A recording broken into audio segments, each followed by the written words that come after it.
original school committee. And first thing I'll note is that Leah, our chairperson, will not be in attendance tonight, so I'll be leading the meeting in her absence. First order of business is Pledge of Allegiance, so if you could all mute, and I will recite. I pledge allegiance to the flag of the United States of America and to the republic for which it stands, one nation, under God, indivisible, with liberty and justice for all. Thank you. The next item of business is citizens' comments, and I have not been made aware of anyone wishing to make a public comment, so we will move on to item 3 on our agenda, which is the consent agenda. And I will ask Joe if he could read the motion. Thank you, Madam Vice Chairman. Move to approve the consent agenda of March 27th, 2024, containing the draft meeting minutes of March 13th, 2024, and the warrants of March 29th, 2024. Thank you, Joe. I'll second that. Is there any discussion? Seeing none, I will call the vote. Joe? Yes. Amy Vessels? Yes. Sharon? Yes. Mike? Yes. Shandor? Yes. Jackie? Yes. And myself, yes. It's unanimous. Did I miss anybody who came in after that? I don't think so. All right. Moving on. The next item of business is the school committee chairperson update, and really the only update I've already given, which is Leah sends her regrets that she could not be here, but she had a conflict. And I'll just say that I do believe, Mike, you can correct me, or Joe, correct me if I'm wrong. I do believe this is Leah's first absence, which is remarkable. Truly.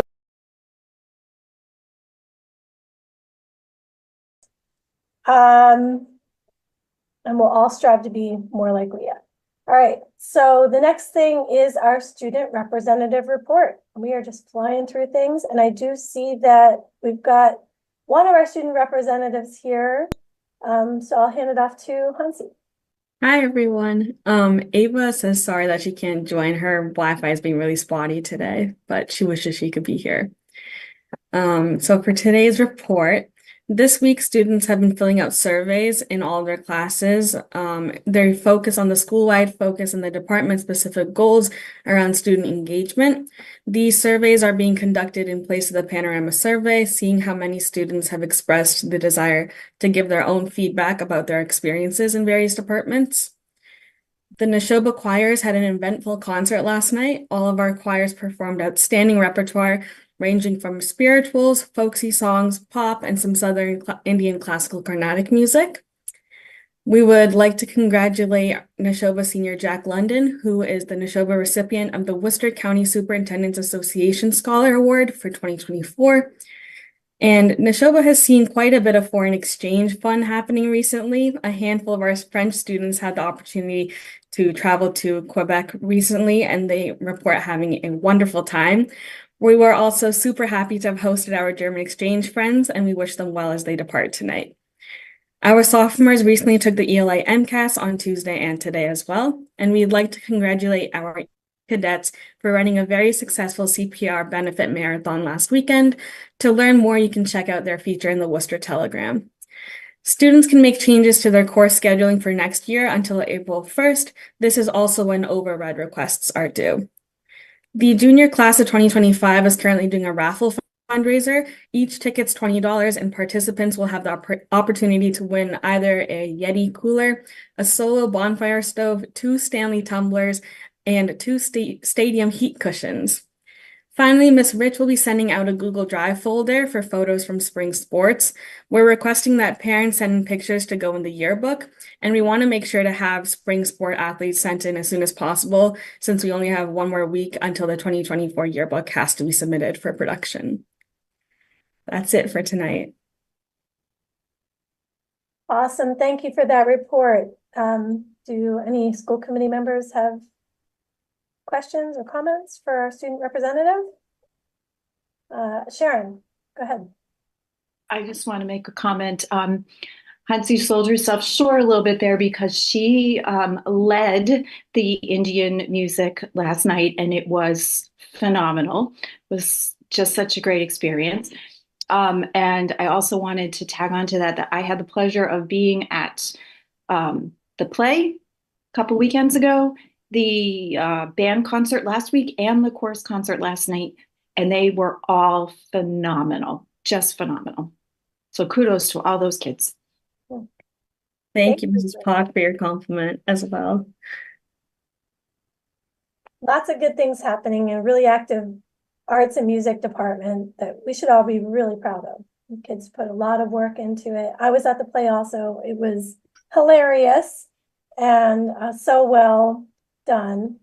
And my daughter was on that Quebec trip, and I was so grateful that she had that experience. It was wonderful. So thank you, Hansi. Thank you, everyone. We'll see you next week, and you are welcome to stay, but you are also welcome to get on with whatever else you have to do tonight. I'm sure you're busy. Sure, sounds good. Thank you. Have a good night, everyone. Bye. Bye.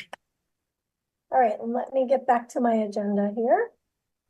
Next up, we have the superintendent's report. And so for that, I'm going to hand it off to Superintendent Downing. Madam Vice Chair, thank you for that recognition, and thank you to the committee for everyone being here tonight. I have to say, Madam Vice Chair, we've been so ensconced in budget over the last series of meetings. We're making up for it tonight with lots of information from our teacher and learning office and Assistant Superintendent Laura Friend. So it's at this time that I am just going to turn it directly over to Ms. Friend. However, Ms. Friend, I think Hansi stole your thunder on some of our As well she should. As well she should. That's what we hope for with our students. You did a good job. Without further ado, Assistant Superintendent Friend, please take it away. Thank you. Thank you, Superintendent Downing. Tonight's updates are all focused on travel updates and the trips and competitions that our students have recently engaged in. 5 updates to be exact, all good.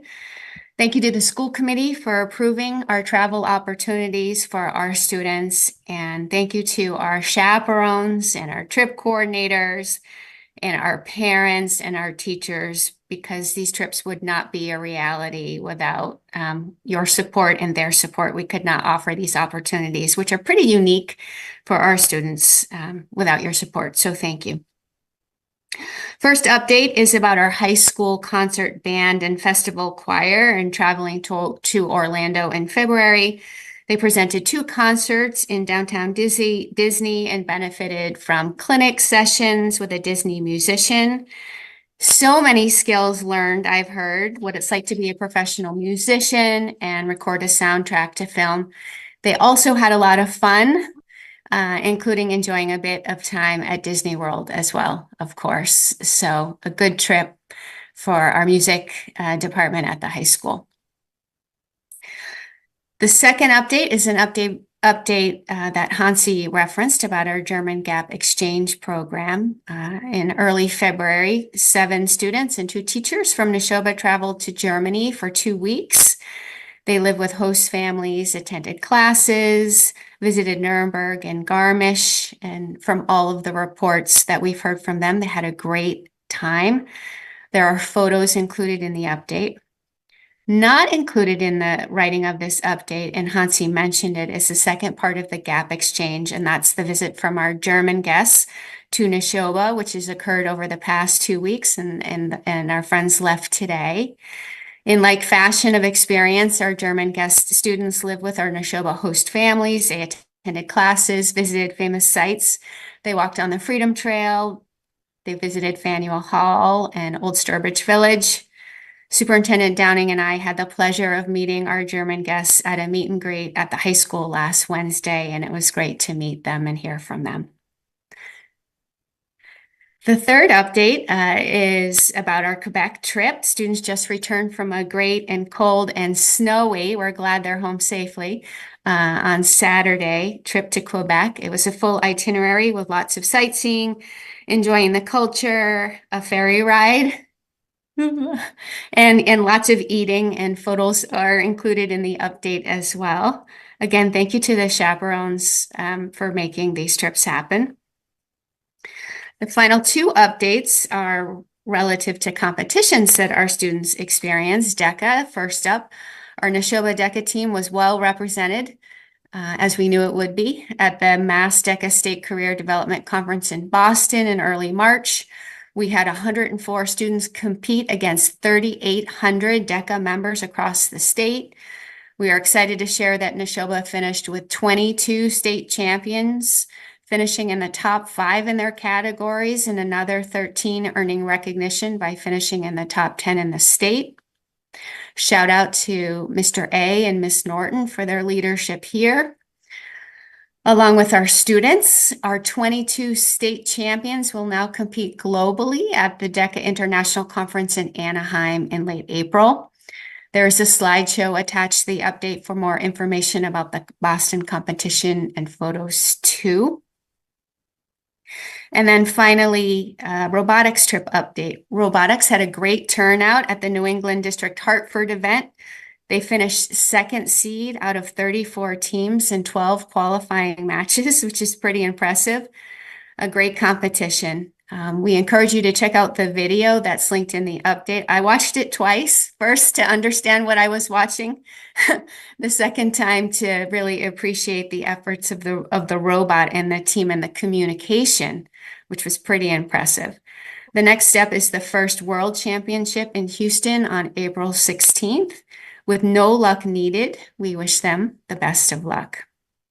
And then of a final note of the last two, the committee will find updated travel approval forms in the meeting materials for both the Anaheim and Houston trips respectively.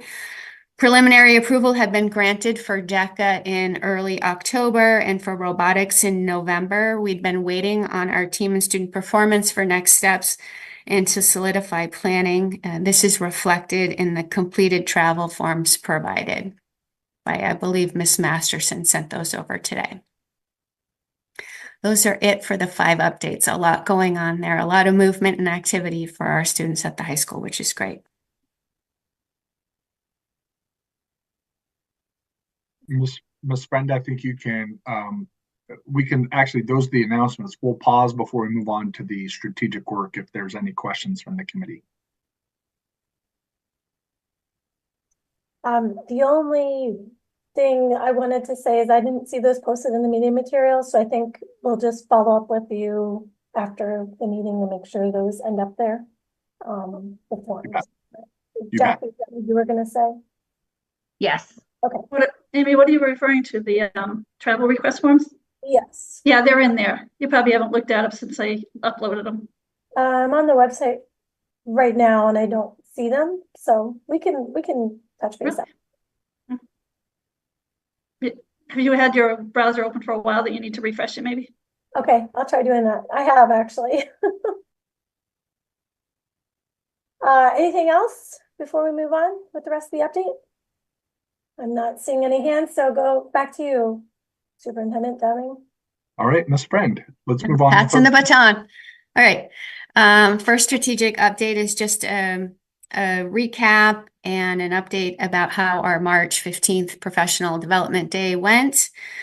We had a great day of professional learning on March 15th. We always appreciate the opportunity to come together as a community. We don't often get to do that. It's just awesome to be together. We started the day with our panelists sharing their perspectives on the practical application of our Portrait of a Neshoba graduate competencies. It was great to hear from them. It was also really great to see and hear from our Neshoba graduate, Aylin Oberles, who got a rousing round of applause when faculty and staff saw him. It was great to hear from him. Gems of wisdom from Aylin for sure.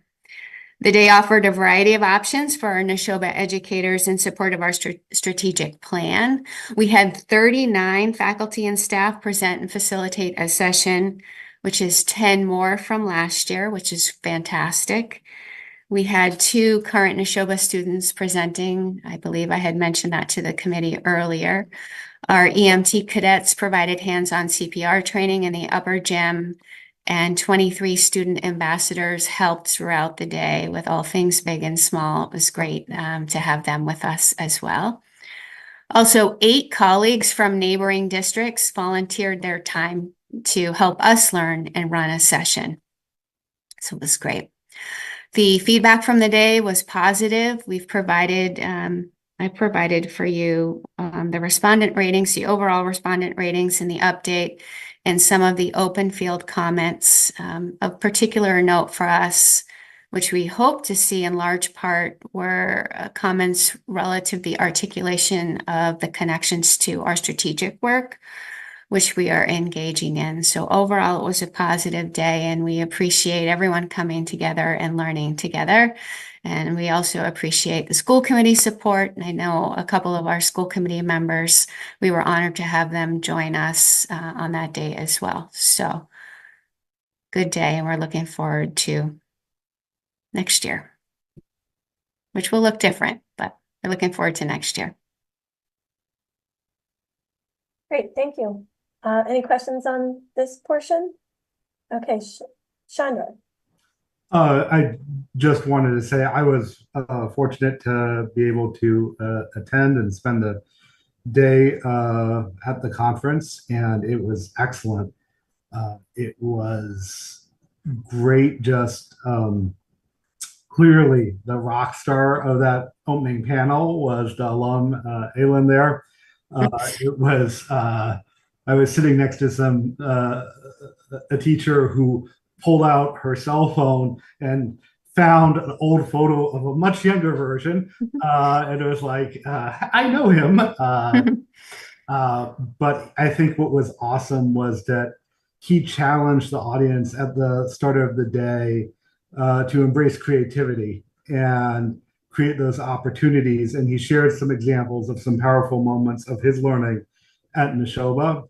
And I think he was an amazing example of a graduate who exemplifies that portrait of the graduate we talk about.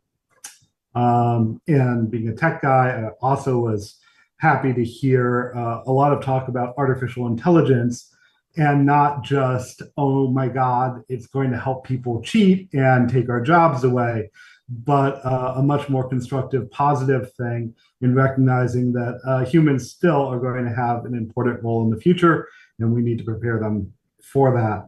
So I was just so impressed with the enthusiasm and interest in learning I saw from everyone who was attending, and I love the format of giving all the attendees a lot of choice and agency over what they learn. We know that works with kids, and it also works with adults, so it was great to see that.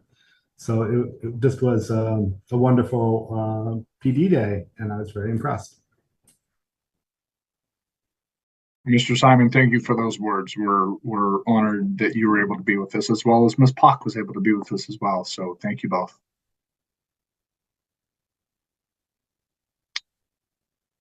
Should we move on to the next update? Well, Madam Chair, the next 2 pieces on the update are just some narrative put to the 2 presentations that we're having this evening. So these are both presentations that will be introduced by Ms. Friend. So perhaps we can just transition into those pieces. Sure, go ahead. So at this point, Ms. Masterson, if Mr. Epstein is in the waiting room, Dr. Epstein, excuse me.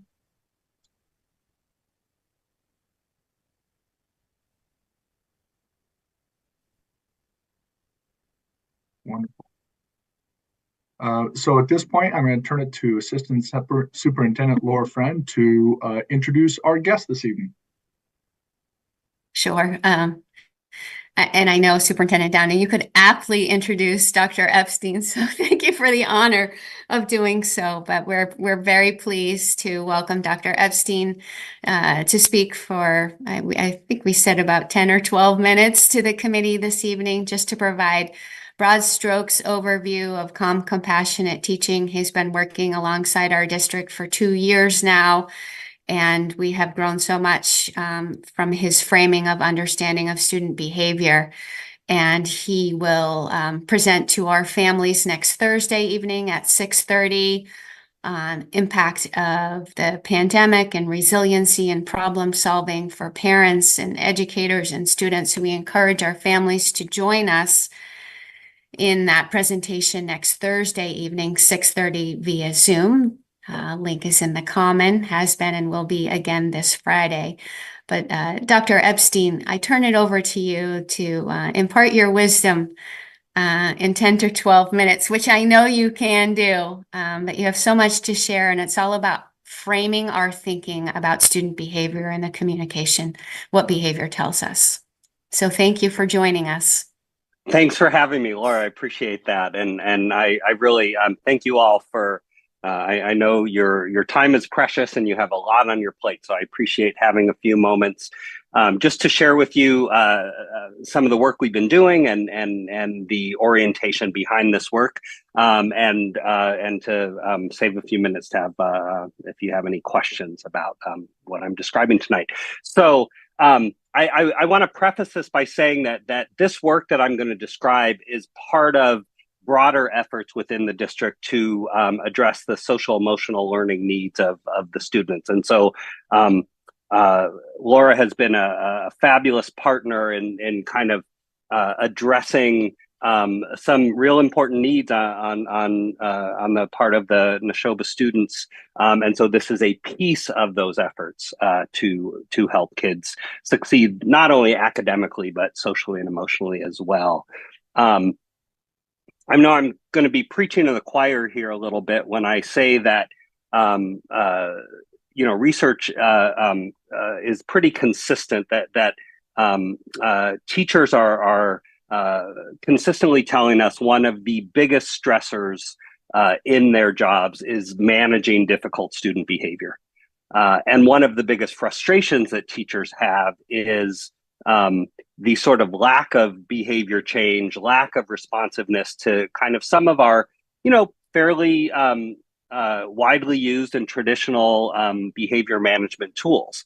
So the work that we're doing is focusing on this kind of small percentage of kids who take up a great deal of our time because they have these sort of repeated challenging behaviors that don't respond to our typical interventions, right? So we are all familiar with some of the standard approaches that we use for kids who are misbehaving. They tend to be very contingency-based. Sometimes they're very positive in nature. We try to use rewards and incentives to get kids to behave in the ways that they're expected to behave. And if they don't behave in the ways that they're expected to behave, there are various consequences, removal of privileges,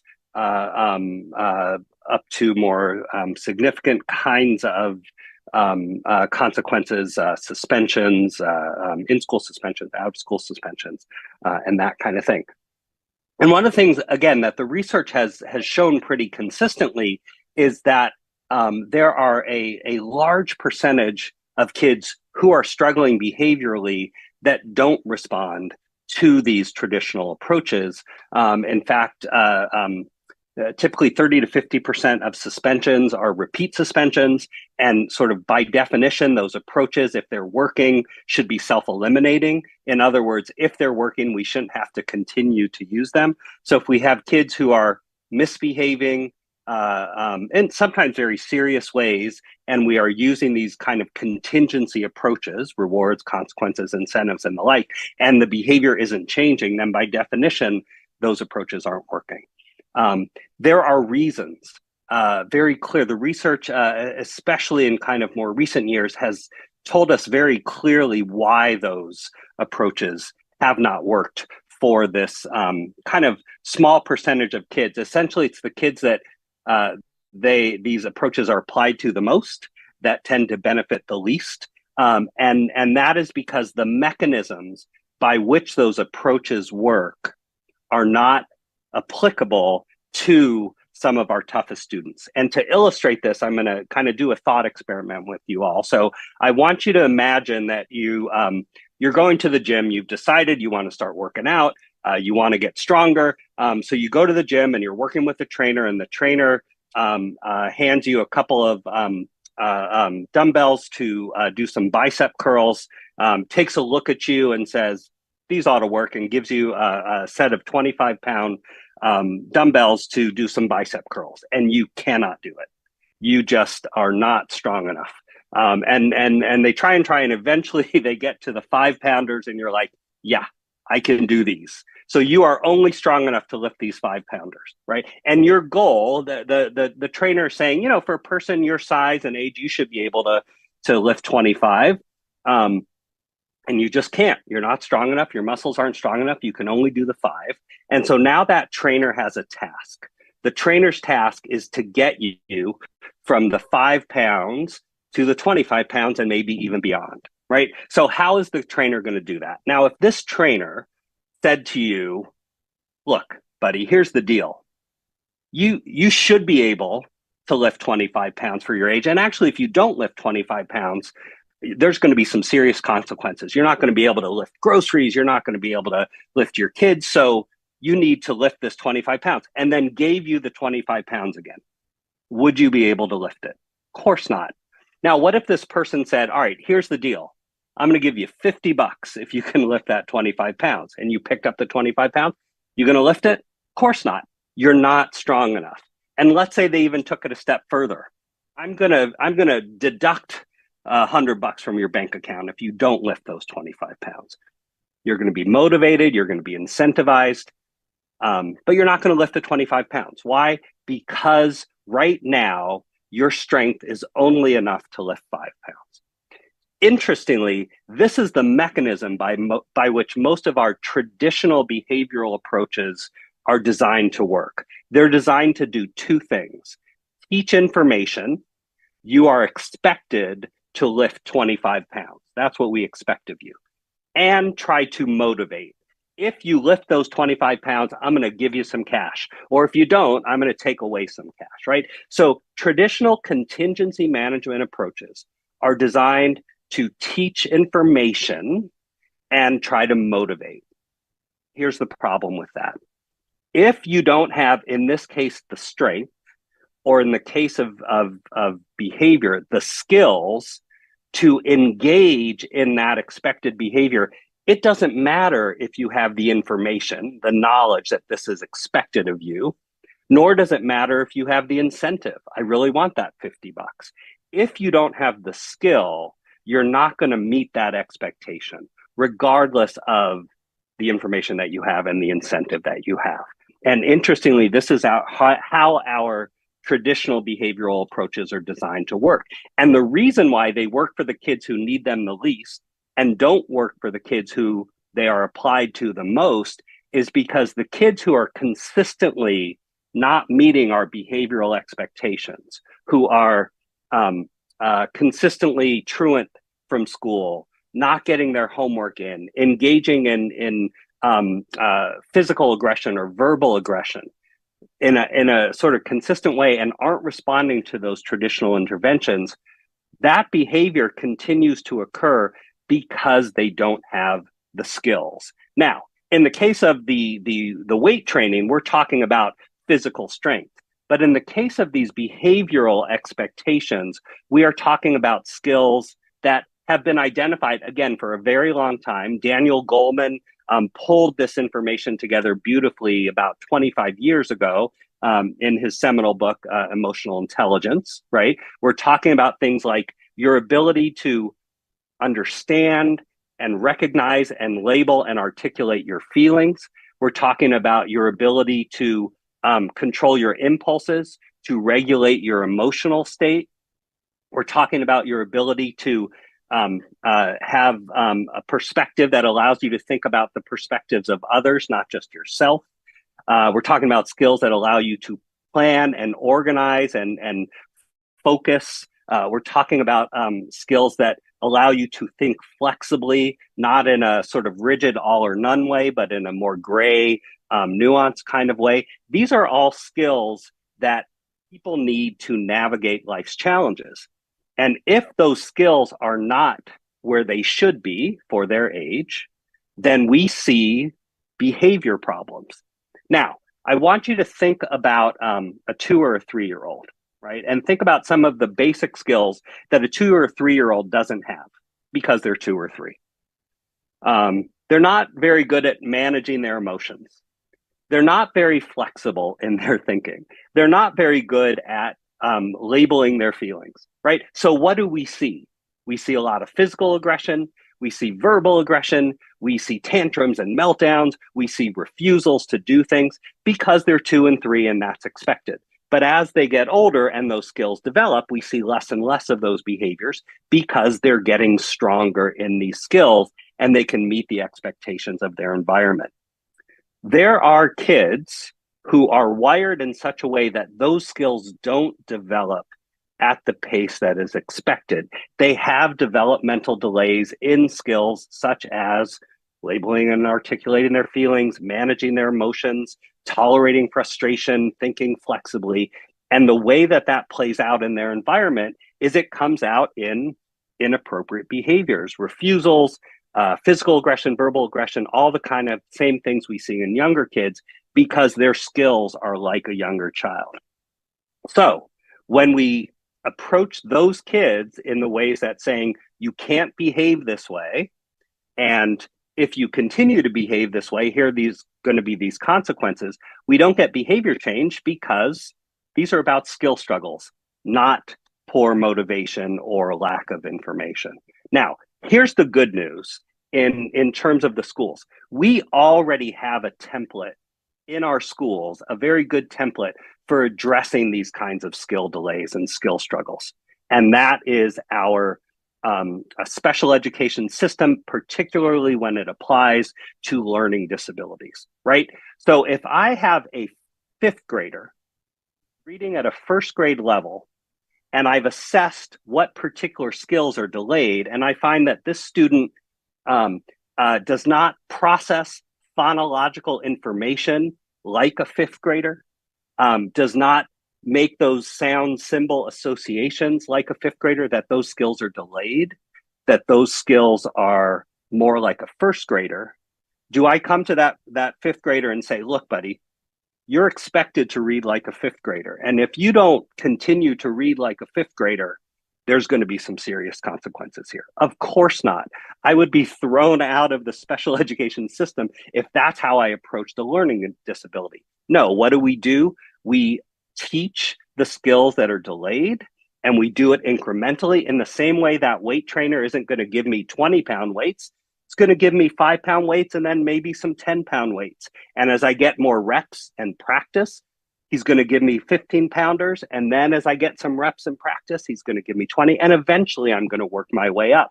And he's not going to be threatening me because I'm not lifting what I'm supposed to be lifting. We don't do that with learning disabilities. We wouldn't do that with weight training, but really we do that with behavior all the time. So in order to change behavior, we first and foremost have to change how we think about behavior. And we have to really understand that these difficulties, these behaviors that we are seeing are an indication of skill struggles. And based on that, we have to come at it not by teaching information, you are expected to behave this way. Frankly, most of these kids already know that, but to teach the skill, to help them. And first of all, we have to identify what the skills are, right? If I have a kid who's not reading at a 1st grade level because of phonological processing, that's different than if it's an issue of, say, verbal fluency, right? So I have to identify which of these skills, and oftentimes there's many, are delayed. And then I have to teach those skills in an incremental manner that kids can slowly build, because skills you don't go from 5 to 25 pounds. You don't go from reading at a 1st grade level to a 5th grade level. And you don't go from struggling to regulate your emotions to being great at it. Skills develop incrementally. And so we have to scaffold the environment and approach the child in a way that reduces demands for the level of skill that they don't have, and give them the practice they need to slowly build those skills. Okay, I think that was about 10 to 12 minutes. So that's obviously there's much more to that. And Laura was being very kind when she said I can do this in 10 to 12 minutes, because I have trouble sometimes conveying all of this in 1 to 2 hours. So that's a really fast, quick, nitty-gritty overview of what we're doing here. And I will say, before I open it up to some questions, I have been really pleased and impressed by the level of skill and commitment and dedication on the part of the Neshoba staff that I've been working with. They are really embracing this. They're working on it. This is not easy work. Because at the risk of stating the obvious, if I have a fifth grader who's reading at a first grade level, they're probably not disrupting the learning of other students. They're probably not creating safety concerns. But when kids who struggle with these social emotional skills, when they're struggling with those, oftentimes the result is some real serious concerns about safety of other students, disruption of the learning environment. So this is hard work, but I've been so pleased with the dedication and the commitment and the real openness to kind of coming at this in what's really still considered not a very traditional way. And we've seen some really nice progress in the work that we've been doing. So with that, I will stop talking and see if there are particular questions that any of you have.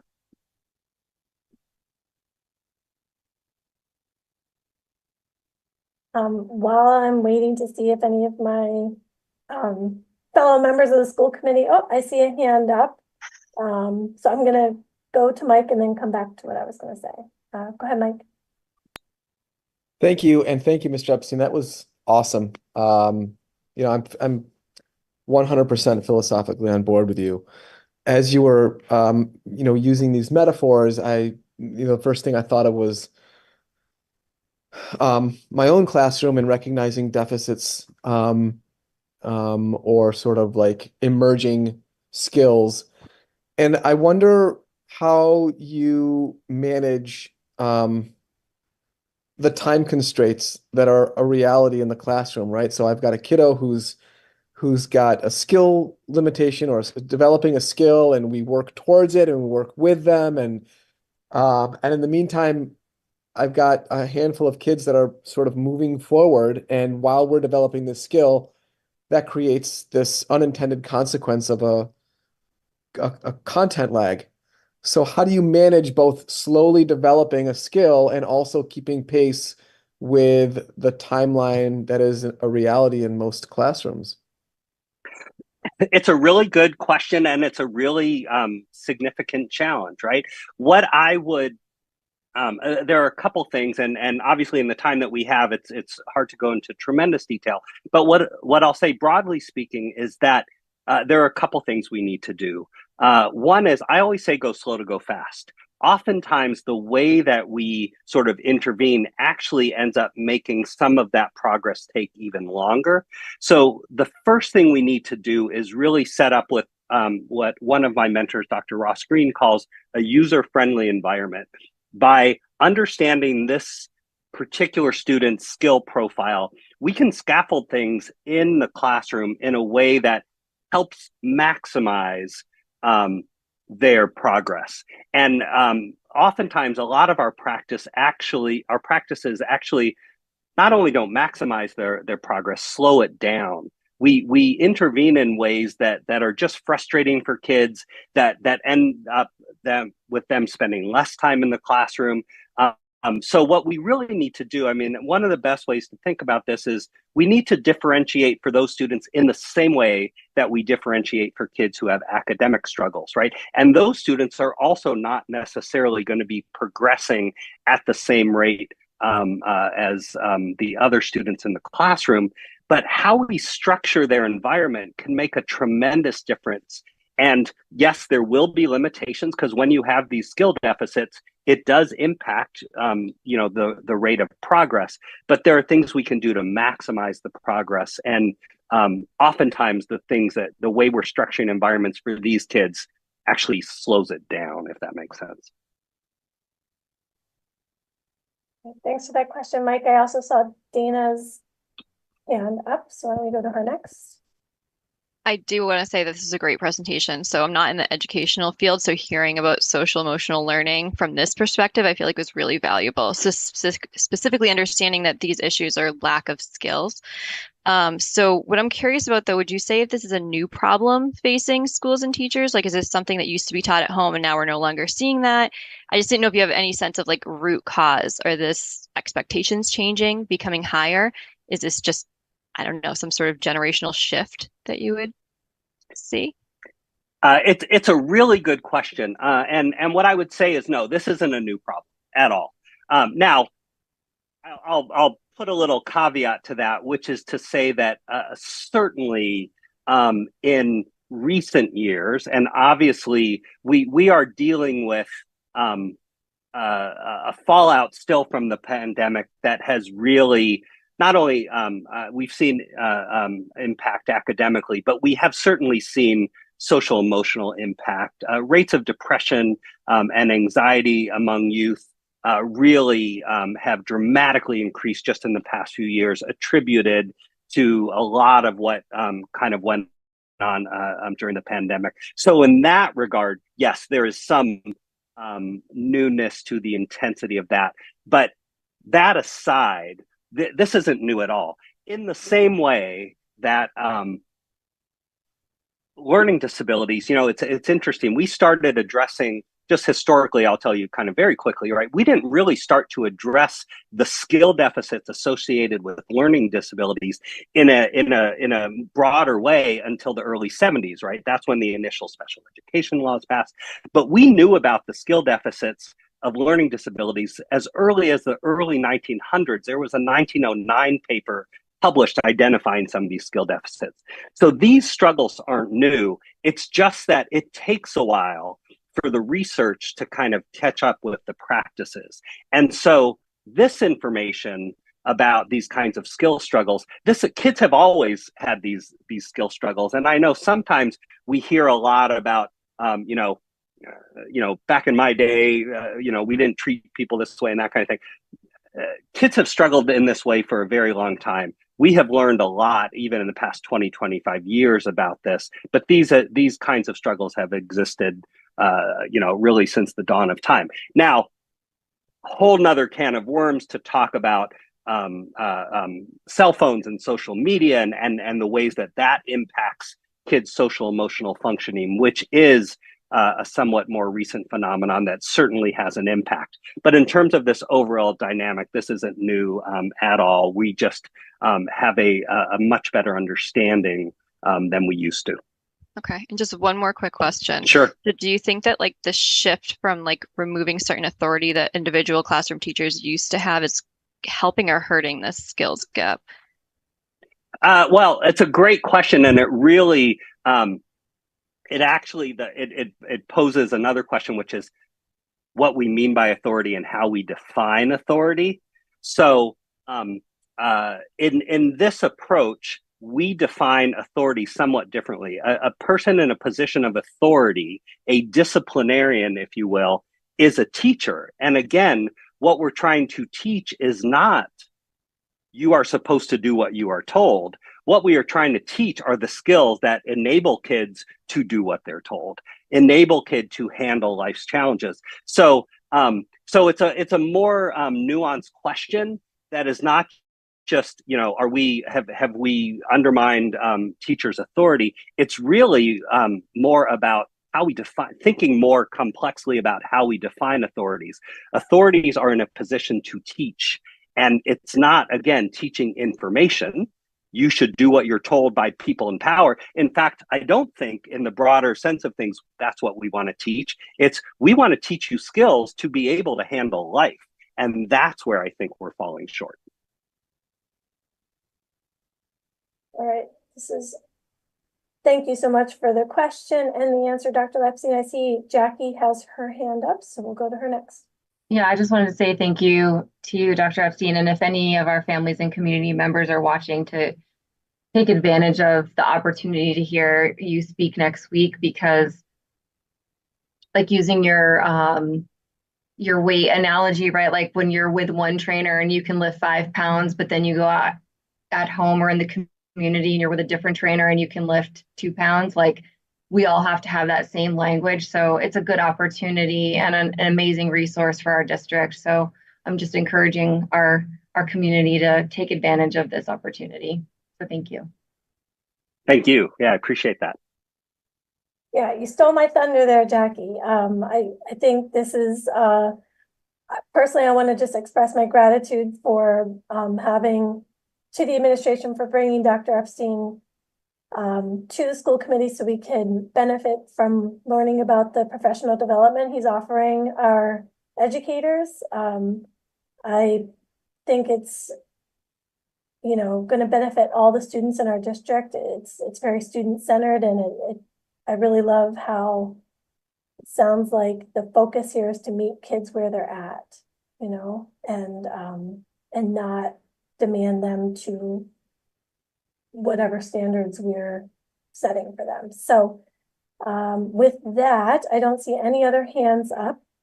Is there anything that you'd like to conclude with, Superintendent Downing? Thank you, Madam Vice Chair. No, I personally want to thank Dr. Epstein for coming tonight. I know that Dr. Epstein does great work and has great impact on schools. And so Dr. Reiner, thank you for that plug for next week's Zoom meeting with our families. And we're looking forward to continuing working with Dr. Epstein as we grow and expand this approach across the school system. So thank you, Dr. Epstein. Just one last Thank you thing. for having me. Yeah. I'm so sorry to cut you off. Do parents need to register in advance to get that? Okay, it's just thank you. Yeah, no, we sent the link out in the common last week, and I think we're going to be doing some targeted emails in anticipation of that meeting that are outside of our regular sending of the common. Perfect. All right. And I'll just add there, I appreciate the plug, and you know, the goal tonight was to give you kind of the overview of what we're doing and why we're doing it. For folks to know, the parent night that I'm going to be doing next week, we're going to really be getting more into some practical strategies for how we teach kids these skills that they're struggling with. So I'm looking forward to that opportunity as well. So thank you, and thank you for the chance to share with you this important work. You're very, very welcome. Thanks again. Thank you. Bye, everybody. Bye. Thank you. Let's see. I think there's one more item left on the superintendent's update. Is that correct? The innovation? Yeah, we have our innovation pathways report, and I see Dr. Boynton is coming into the room, and I think Mr. A is coming into the room as well. Yes, there's Stavros.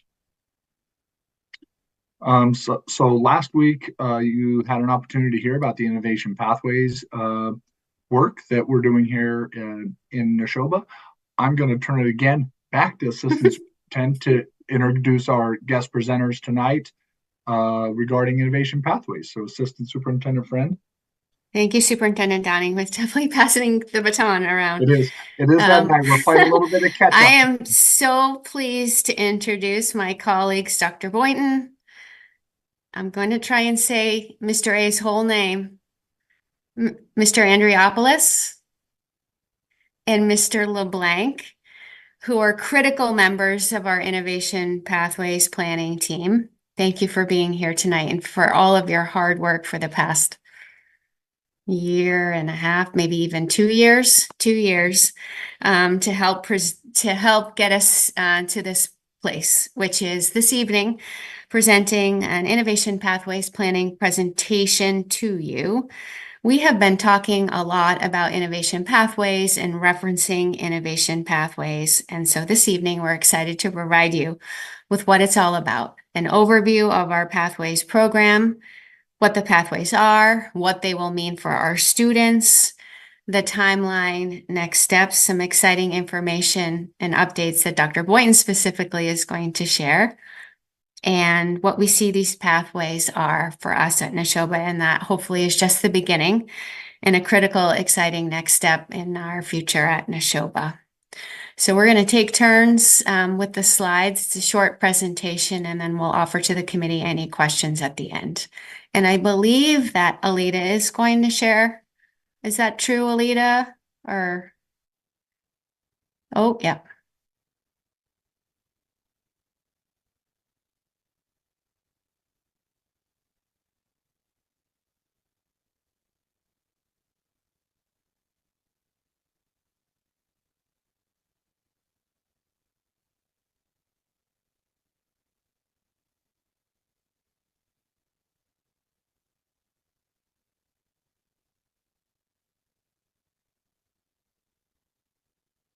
I think while Alita gets back to slide 1, I know it's in Canva, which is not as intuitive as PowerPoint or Google Slides.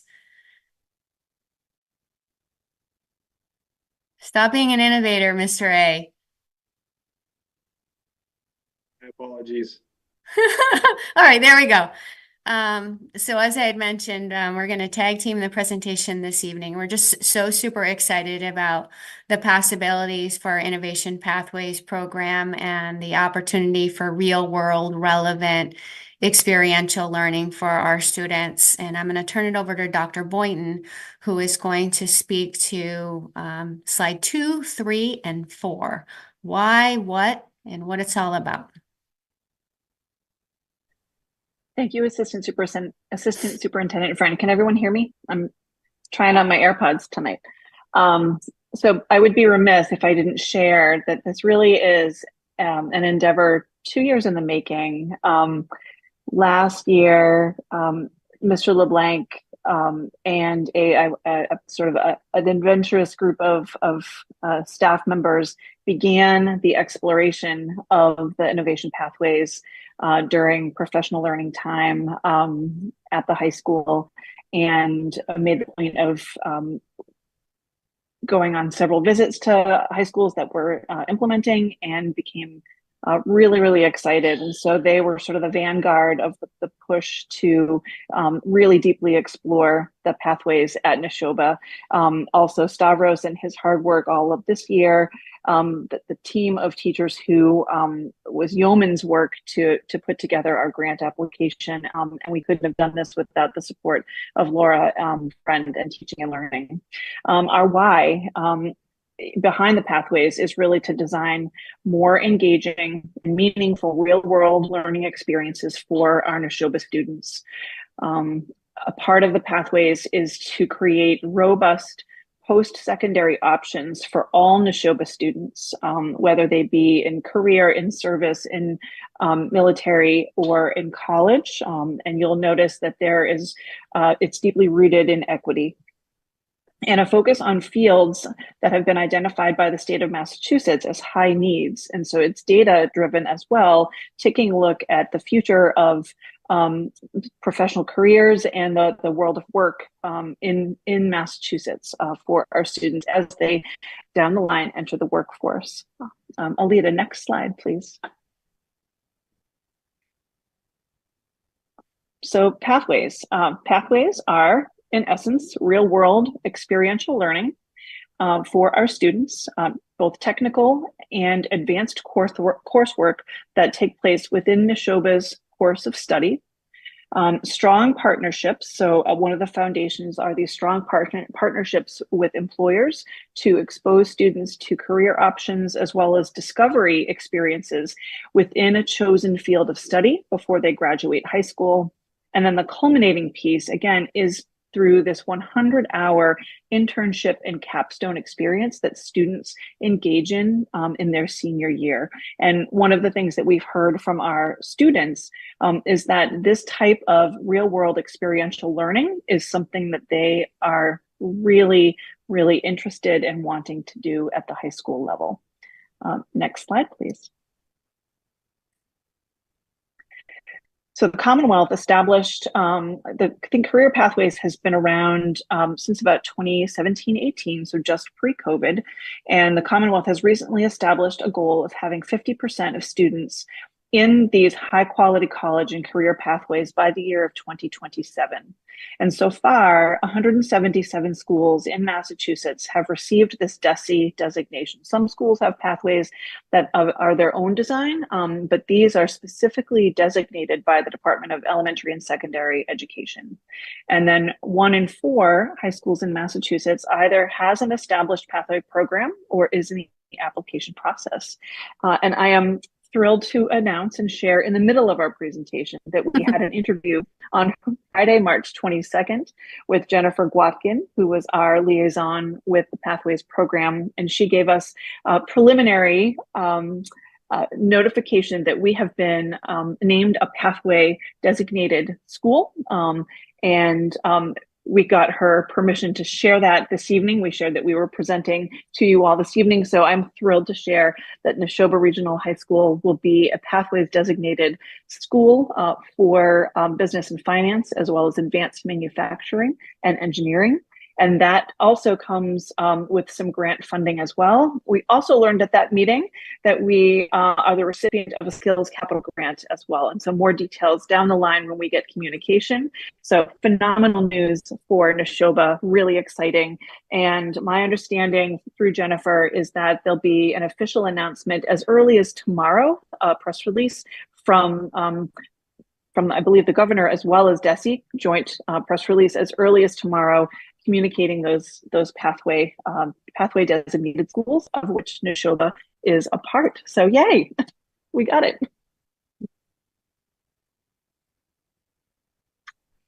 And next slide, please. And I'm happy to turn it over to Assistant Superintendent Laura Friend. Yeah. So, the next 2 slides are just the articulation of the clear connection to our strategic plan. Specifically strategic initiative number 7 and strategic objective number 2, our teaching and learning objective. And that is for us to work towards increasing authentic experiential learning opportunities across all classrooms K-12. And so specifically this initiative, this implementation of Pathways programming supports our experience for our students in 9 through 12. But this work will also start in grade 7, as we had intimated at the last school committee meeting with our work on MyCap during middle school advisory. So clear connections to our strategic plan. And then next slide, clear connections to our portrait of a Neshoba graduate. And when we were putting together this slide, we kind of went back and forth. Which competency do the pathways work to support, elevate, and strengthen? And I think our decision was all of them, right? Stavros and Andy were like, and Kate, it just touches upon all of them, giving students an opportunity to develop these skills in real world opportunities that are going to give them an opportunity to transfer what they're learning in the classroom to different domains, disciplines, and experience and environments is going to create the environment by which they can really exercise the development of these skills for when they leave us at Neshoba. So the answer is all 6 of them. I'm going to turn it over to Mr. A, and he's going to speak. Actually, Dr. Boynton, did you want to speak to the school improvement plan and your work on student engagement as it relates to the innovation pathways? I can just do a quick add-on that the pathways are intimately included in the school improvement plan. So I'm happy to say that we've achieved that. And I strongly believe that the technical courses, along with the availability to take advanced courses that both Stavros and Andy will talk about later, along with the capstone project, those naturally enhance student levels of engagement and are 100% in line with the goals of our school improvement plan, which is aligned with the strategic plan. Thank you, Dr. Boynton. All right, Mr. Andriopoulos. Good evening. Would you everybody. like to speak to us about business? I would love to. I'm happy to be here today. I'm really happy to follow the great news that Dr. B just shared with you guys. It was a lot of hard work, but definitely going to be an awesome opportunity for our students. As they shared, I'm here to talk to you guys about the business pathway. I think you guys are really familiar with DECA and the success that DECA and the growth that we've had over the last 10, 15 years at the high school. I think a lot of that is because when students take business classes, they see that real world connection in the business classes that we offer at the high school. Our business pathway is going to be very similar to DECA in that fashion, where we are going to create a lot of those real world connections with the pathway. But honestly, it's going to go way, way beyond what DECA does, because a lot of the DECA projects that we do are hypothetical, and they kind of just live in a vacuum, and they get presented to one judge, and then off they go. Creating these real world experiences where students can get out of the classroom into an internship or a capstone project. We have some great teachers at the high school, but getting industry professionals to mentor and tutor them along the way is going to be a massive, massive win for our school and getting students ready for their next step. So in the business pathway, I know the word business is really wide and all-encompassing. Obviously, there's marketing, finance, entrepreneurship, accounting, economics. Students currently have all these offerings at the high school, and we're going to continue to expand these as we go. I know that we have a lot of strong partners in our district, a lot of great businesses, and a lot of Neshoba alums that run those businesses in our community. They're really eager to work with us, and we're really looking forward to the future here. Next slide, please. The scope and sequence for our program is currently looks like this for next year. So a pathway student in their freshman or sophomore year are going to be looking at completing technical courses. Those technical courses are, for lack of a better term, just normal business classes that students take at Neshoba right now. Those courses would be Intro to Business, Marketing, or Computer Applications. We identified those three classes.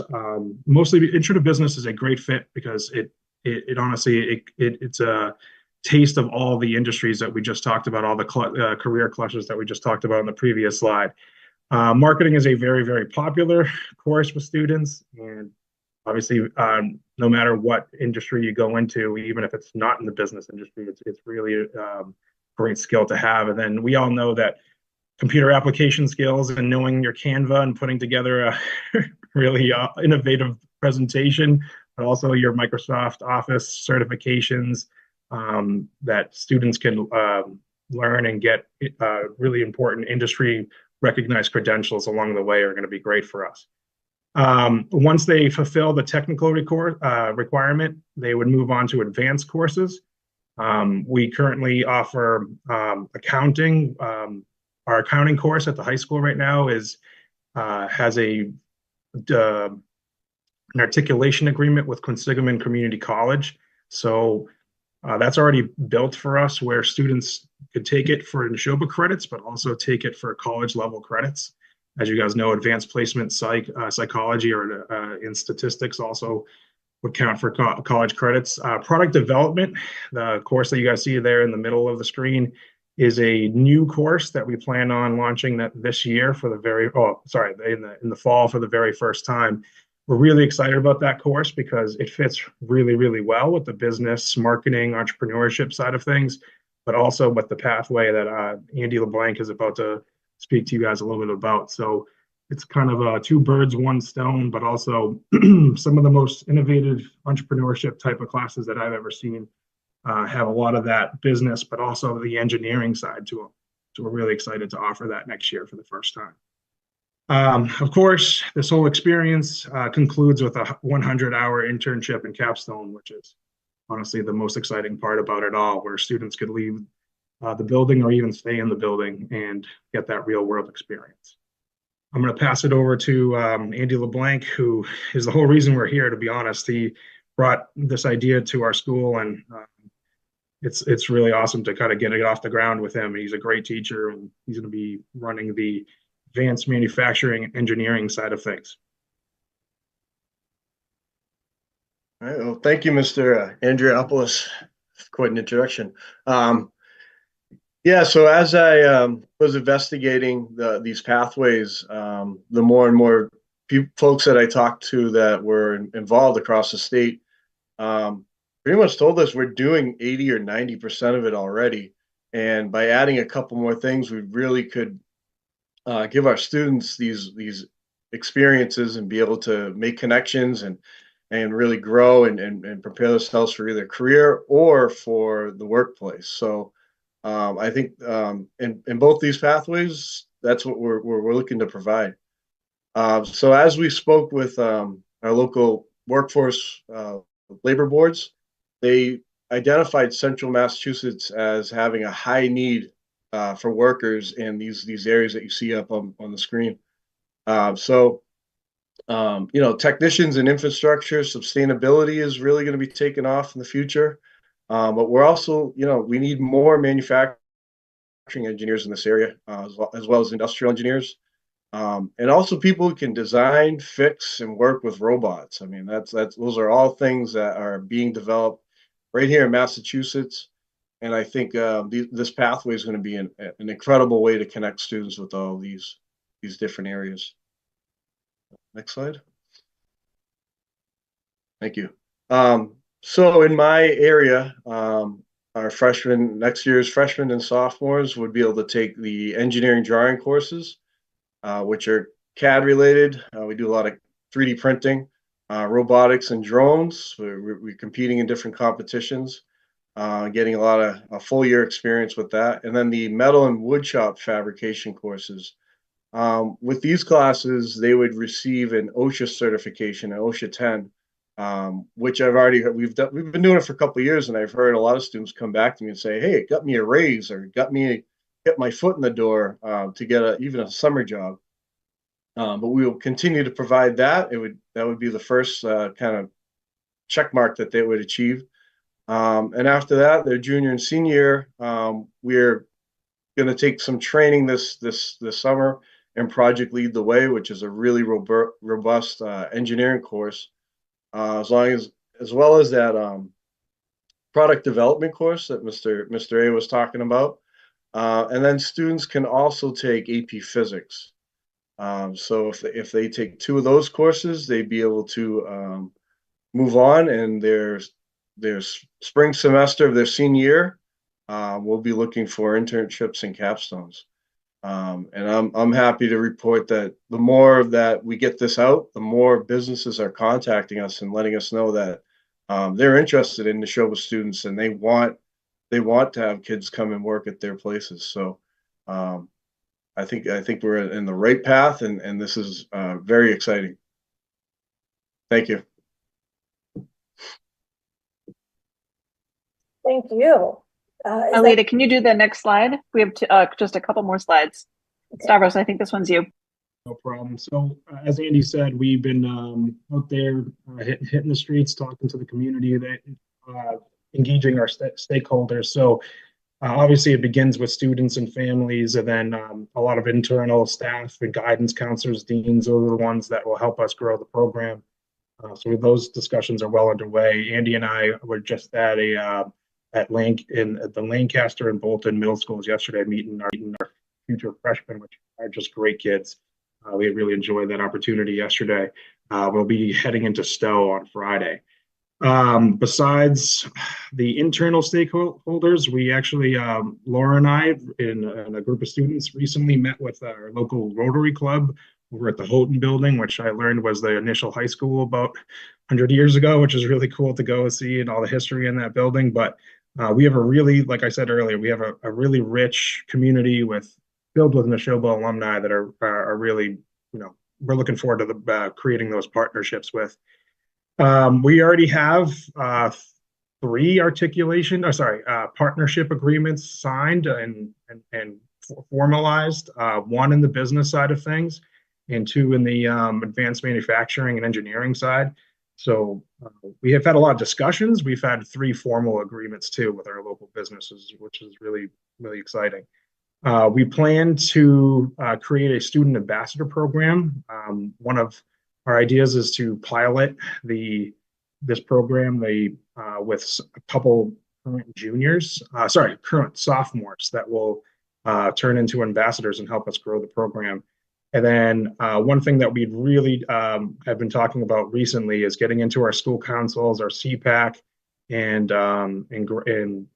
having a really advanced conversations with those groups, because this pathway program is for everyone. It's not just for high achieving students, it's for all students. So we have been talking quite a bit with a lot of stakeholders in our community. And I would just say, Stavros, that I have done that. I have visited with the school councils and the CPAC to spread the word. The next step is the other two elementary schools, but I've been running the gauntlet, spreading the word. And then I think the last slide is back to Dr. Boynton, and then we're going to finish up. And sorry, Alita, the slide transition is not facile with Canva.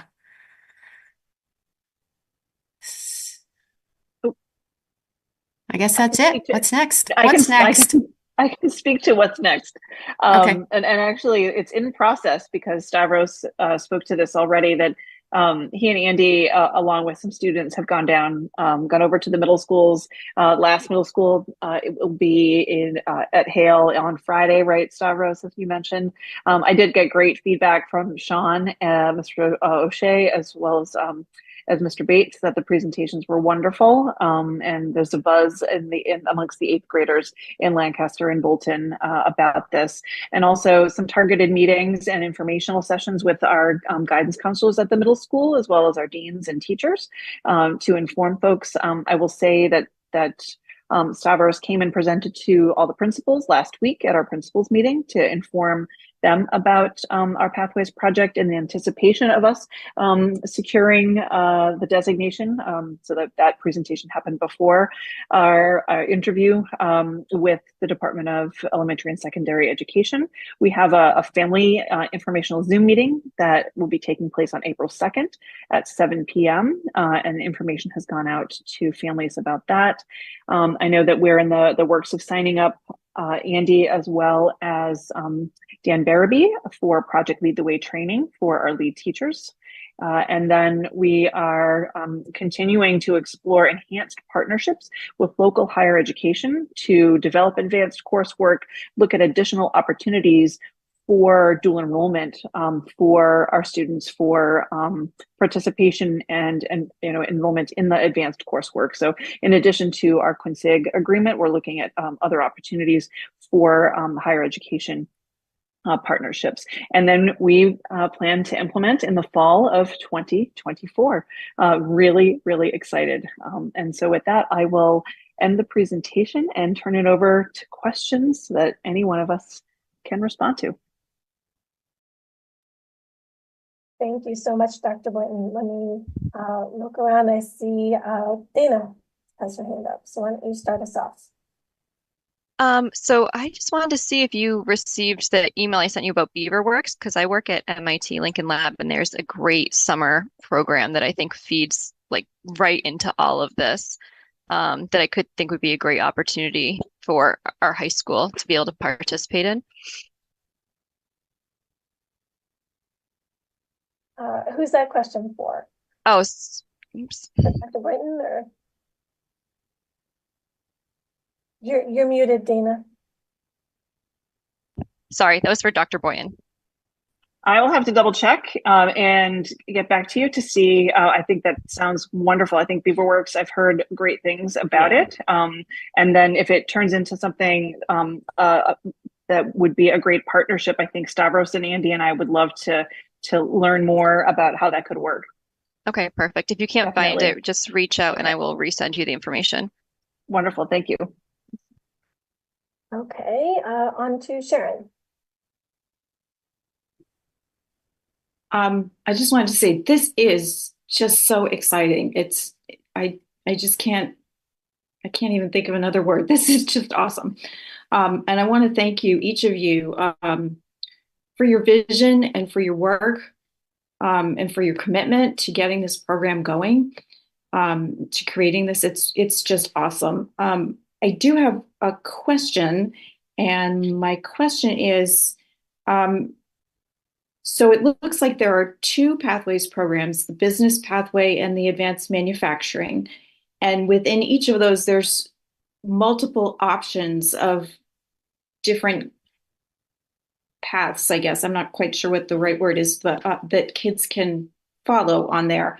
I'm wondering, is there opportunities for this to grow into more programs as this gets up and running, obviously, but in the future, is there options to create more pathways? Yeah, I don't mind taking this one. So currently the state of Massachusetts offers 5 different pathways. So manufacturing is the most common and most widely adopted out of all the designated schools so far. Information pathway is another option that we're really excited to grow into the future, that encompasses computer science or our digital creativity offerings that we have. Andy said this earlier, and he was totally right. We have a lot of these offerings at the high school already. Just formalizing the pathway and making sure that we have all our ducks in the row it sounds easier than it really is. It's a lot of hard work to make sure we have it in line for the state, but we do have 80 to 90% of it done, like Andy alluded to earlier.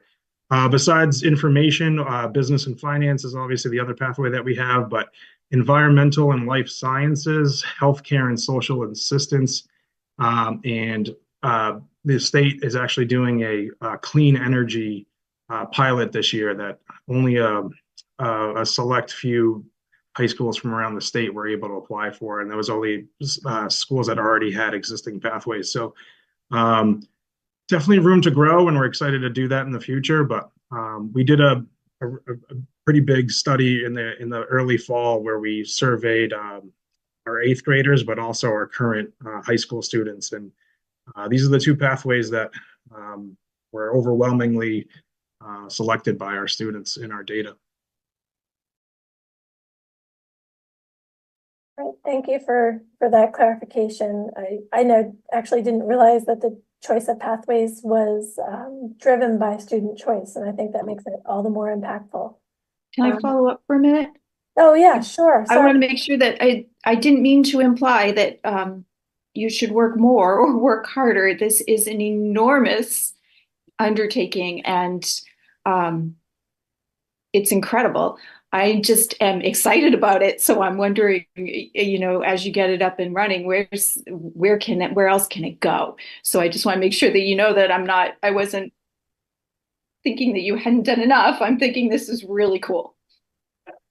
Sharon, we're just as excited as you are. Honestly, if we could adopt all pathways right now, we would. And there was some rationale behind the 2, and that was something that our contact Jennifer Watkins actually said, that it actually it's a better lift for a school if they move forward with 2 pathways in their initial, and then explore additional pathways in once you get your kind of your groove with the pathways in maybe the 2nd year, to then move into looking at other areas to expand. But we're energized and jazzed to do that. Mm-hmm. Anybody else have anything they'd like to ask? I don't see any hands. So I did have two clarifying questions, but before I say them, I just want to offer congratulations to the whole team that put this together. This on behalf of the school committee, we are so proud of the Neshoba Regional School District for this work. And what I'm most excited about is that this is something that's going to be starting next year and will impact students at the high school now. And I know that has been something that we've talked about as a school committee. What can we change now? And so I'm just so thrilled. My question is if we could just get some clarification around who is eligible for this pathway next year. I think Dr. Boynton is going to take this one. She and I talked about this potential question. Okay. Absolutely. So Amy, the current eighth graders are eligible to express interest, and that's partly what the presentations to the middle schools have been about. They learned a little bit about it. We mentioned it at our initial kind of presentations to the eighth grade. I know Stavros had a display set up at our Future Freshman Night in January, but now that it's real, we feel that we're able to do full court press, right? It does coincide with our eighth grade course signups, and I know that there's a deadline there. However, we have a whole month between when course deadlines are, course sign-up deadline is April 1st. We have a whole month to do any kind of adjustments or massaging of course signups based on the pathways that students express interest in. So there's plenty of time, even though the deadline is April 1st, there's plenty of time to get that recommendation in for our current eighth graders. Our current ninth graders as well are, it's sort of an open field for any of our current ninth graders to express interest, and that's happening through the course recommendation process at the high school level, with the same caveat that there is a full month to do any kind of adjustments needed before we have to really work on finalizing the schedule. So our guidance department is poised to do that, and will be working really closely with us. And then, as Stavros mentioned, one of the things that we are exploring is a sort of ambassador status, and those would be our current 10th graders who have already taken some of the business courses that would be the technical courses. I don't think any of them, Stavros, you can correct me if I'm wrong, have delved into what would be the advanced coursework, but they've got some good solid technical courses, and they could be our vanguard. And actually Jennifer Guatkins, our liaison over at DESE, is supportive of that. So we have some students who are well on the way and could be ambassadors, and really could in fact be our first cohort of students who achieve pathway designation their senior year, because it will take us about a year or so to get the capstone experience really fleshed out. And so it's just making sure that they're advancing in their coursework, and they'll be our vanguard and our ambassadors to help us share the program. And we know that students love to hear from students more so than adults. So and I wasn't at the middle schools, but I know that our kiddos did a great job. I heard as much.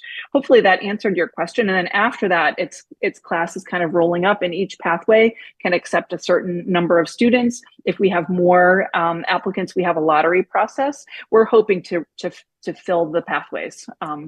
Quite honestly, that's our sincerest hope and excitement to do. Andy and Stavros, definitely jump in if I missed anything there. I think you answered my question. I just wanted to get some clarification around the eighth grade class and the timing of it, because I have an eighth grader, and I know that my override forms or whatever are due on April 1st, but I know the Zoom meeting is April 2nd. I just wanted to make sure that wasn't going to prevent, anything, but it sounds like it's not at all. And we'll definitely make sure that we speak to that at the parent meeting on April 2nd and share sort of the contact people, the appropriate contact people, to ensure that the course requests and specifically the interest in a particular pathway is received by the appropriate people, so that we make sure that any adjustments need to be made will be made. Okay. The other question I had is I'm not that familiar with how this all works, and the capstone project sounds like it's a senior year thing. So does that translate into credits that the students earn, or is this like a stamp on their transcript, or both, or how does that work in terms of meeting the minimum credit requirement and courses senior year? Stavros and Andy, I'll take that as well. The capstone would be a course, so we'll be developing a course, capstone internship.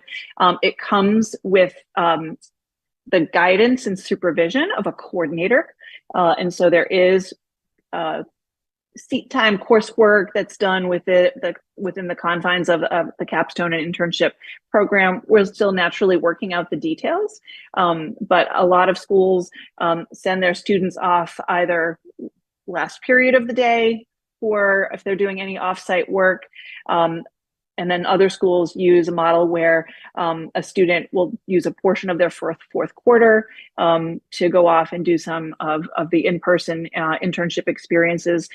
We have some schools as models who are doing sort of a hybrid capstone internship that is more virtual in nature, and then our industry partners, they push into the high school. So all of that is under development, but it is credit bearing. So they will earn credits for that, and no issue at all in terms of, you know, earning credits and meeting all of our graduation requirements. It's credit bearing and part of and will be incorporated within our full curriculum. Awesome. All right. Thank you so much. That was really some really information rich presentations there, but it was also important to hear, and it's going to directly impact our students. So thank you so much. I think, correct me if I'm wrong, Superintendent Downing, but I think that wraps up your portion of the meeting with the update. Is that correct? Yes. Thank you for the opportunity for us to present. I really appreciate it. Yeah, thank you to our educators for coming this evening. Yes. All right. You guys are free to go. Get on with the rest of your night, and we're going to keep trucking along. I think we are running a few minutes behind here, so I'm going to see if we can get caught back up. So we are now on item 7C of our new business, because items A and B were the presentations that we just heard. And that is the Retirees School Volunteers Association donation to Lawrence Sawyer School. Kirk, are you able to? Yeah, at this point, I'll bring forward Finance and Operations Director Ross Mulcairn. Okay, thank you. Good evening, everyone. I'll be quick given we have a long agenda still ahead. So essentially, you know, without getting into every word here, but there is a retiree School Volunteers Association made up of Raytheon retired engineers. And my understanding is that group is their organization's coming to an end. So they've made donations to schools that they've worked with previously. So they've made this donation the amount of $1,238 to the Florence Sawyer School. And we are seeking just approval for the Florence Sawyer School to accept that donation and put it towards extracurricular materials and supplies that may be needed in the future for any STEM related extracurriculars that they have at their school. Thank you for that explanation. Joe, do you have a motion that you'd like to make on this? No, thank you, Madam Vice Chairman. Excuse me, move to accept the donation from the Retirees School Volunteers Association in the amount of $1,238. The donation will be used to support Florence Sawyer School's STEM-related extracurricular activities. I can second that motion. Is there any discussion? All right, it's a very nice thing for them to do. So I will take the vote. Joe. Yes. Amy Vessels. Yes. Shandor. Yes. Mike. Yes. Sharon. Okay, I see a thumbs up. We'll count that as a yes. Myself, yes. Jackie. Yes. Scott. Yes. Did I forget anybody? Okay, that motion passed unanimously. Thank you. Thank you, everyone. Yep. Moving on, the next item is the first in some policies that we are going to be reading for the first time tonight. So with that, I am going to hand this off to the policy chairperson, Ms. Vessels. Amy, you are up. Okay. So the first one, we're just going to go through each one, and I'm going to take notes on things that people have to say about it, and if we can have a discussion if people have questions. There's a few of them that we had questions on ourselves that we wanted to bring to the committee. So when we get to those, so I guess the first one that's listed there is EFC. Madam Chair, may I just interject from? Yes. Ms. Vessels, please forgive me for the interruption. This is our first reading, so for folks going through this is our opportunity just to take a general look at it. We'll be coming back to the committee with a second reading where we will get to it in more detail, recognizing that you're seeing these policies for the very first time. So it's not necessary to dive deep into all the technical pieces of it tonight. This is the cursory look. Second reading is where we'll get into more detail. Thanks for clarifying that, Kirk. I kind of view it as we all have homework to do after tonight. Take it home, look at it, come back with thoughts. Okay, so I guess any questions about, I guess I should just leave it open to, anybody have a question about one of the policies? I guess we'll just leave it at that. Would you be able to just give us some background on why these policies came to you? Were these things that the MSBA, I mean, so sorry, not the MSBA, the MSBA, gotta switch my brain from one thing to another. Are these, can you just explain why each one is up before us tonight, maybe? That might, Yes. be helpful. Thank you. So they are things that, updates that they have made to the policies. Some of them are brand new, but then others have been renamed, and like things that it may have seemed a little confusing because some of the stuff that had been in a previous policy has moved to a different policy because they felt like the language fit better there. And so, but then they added to that as well. So like some of them are brand new policies and it'll say new policy, but then some of them have been like language has been moved and it's been reorganized, and then they've added some to it as well. So that's kind of what you're seeing. In terms of the two school lunch policies, that was really changed because of the universal, the free meals, right? So all the new policies needed to have that language in it and be changed to reflect that that change at the state level. The tech policies, I think one of the things that I would say that came up, let me pull it up here.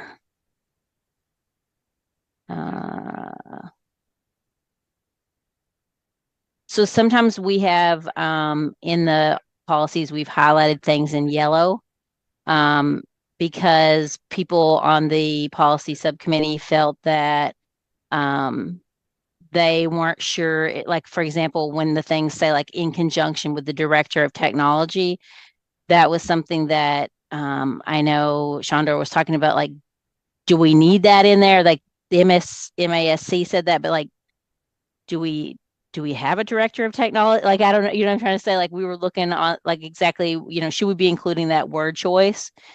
So we weren't sure about that. So that's why it's highlighted in yellow and then also marked through. Did you want to speak to that, Kirk? Yeah, just in an effort to put each of the policies into the record tonight, I'm happy to share my screen and just click on them and you could speak to, I think, each one just briefly. Okay. So let me share my screen.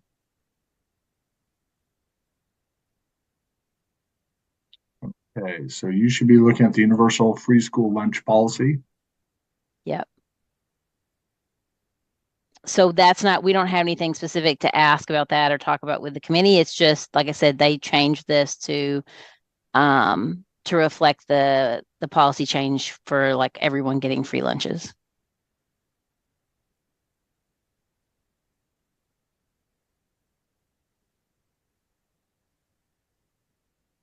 I see Mr. Haresh has a hand.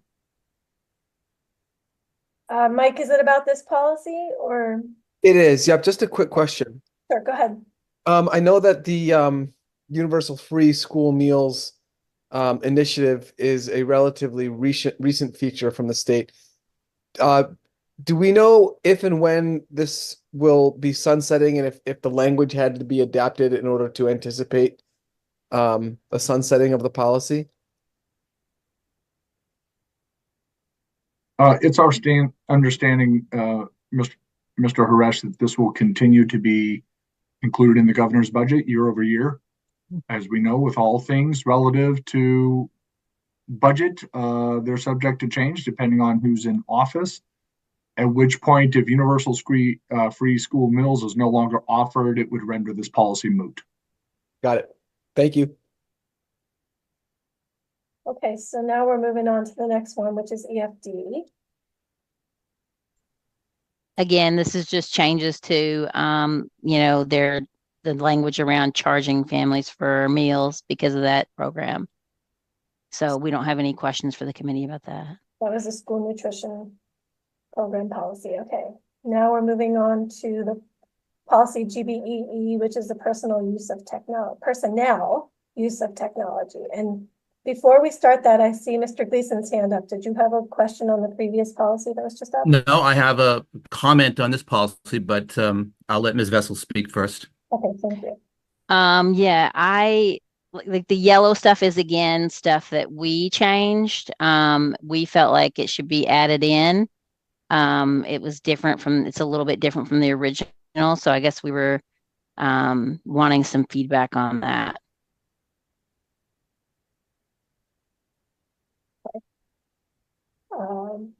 Joe, why don't you go ahead? Thank you, Madam Vice Chairman. And I did hear what the superintendent said, and I understand this is a first reading, and we're not going to get into a royal rumble on the terminology used in these policies. But I couldn't help but notice that in the second paragraph, it indicates that digital resources are provided to support the work of the district.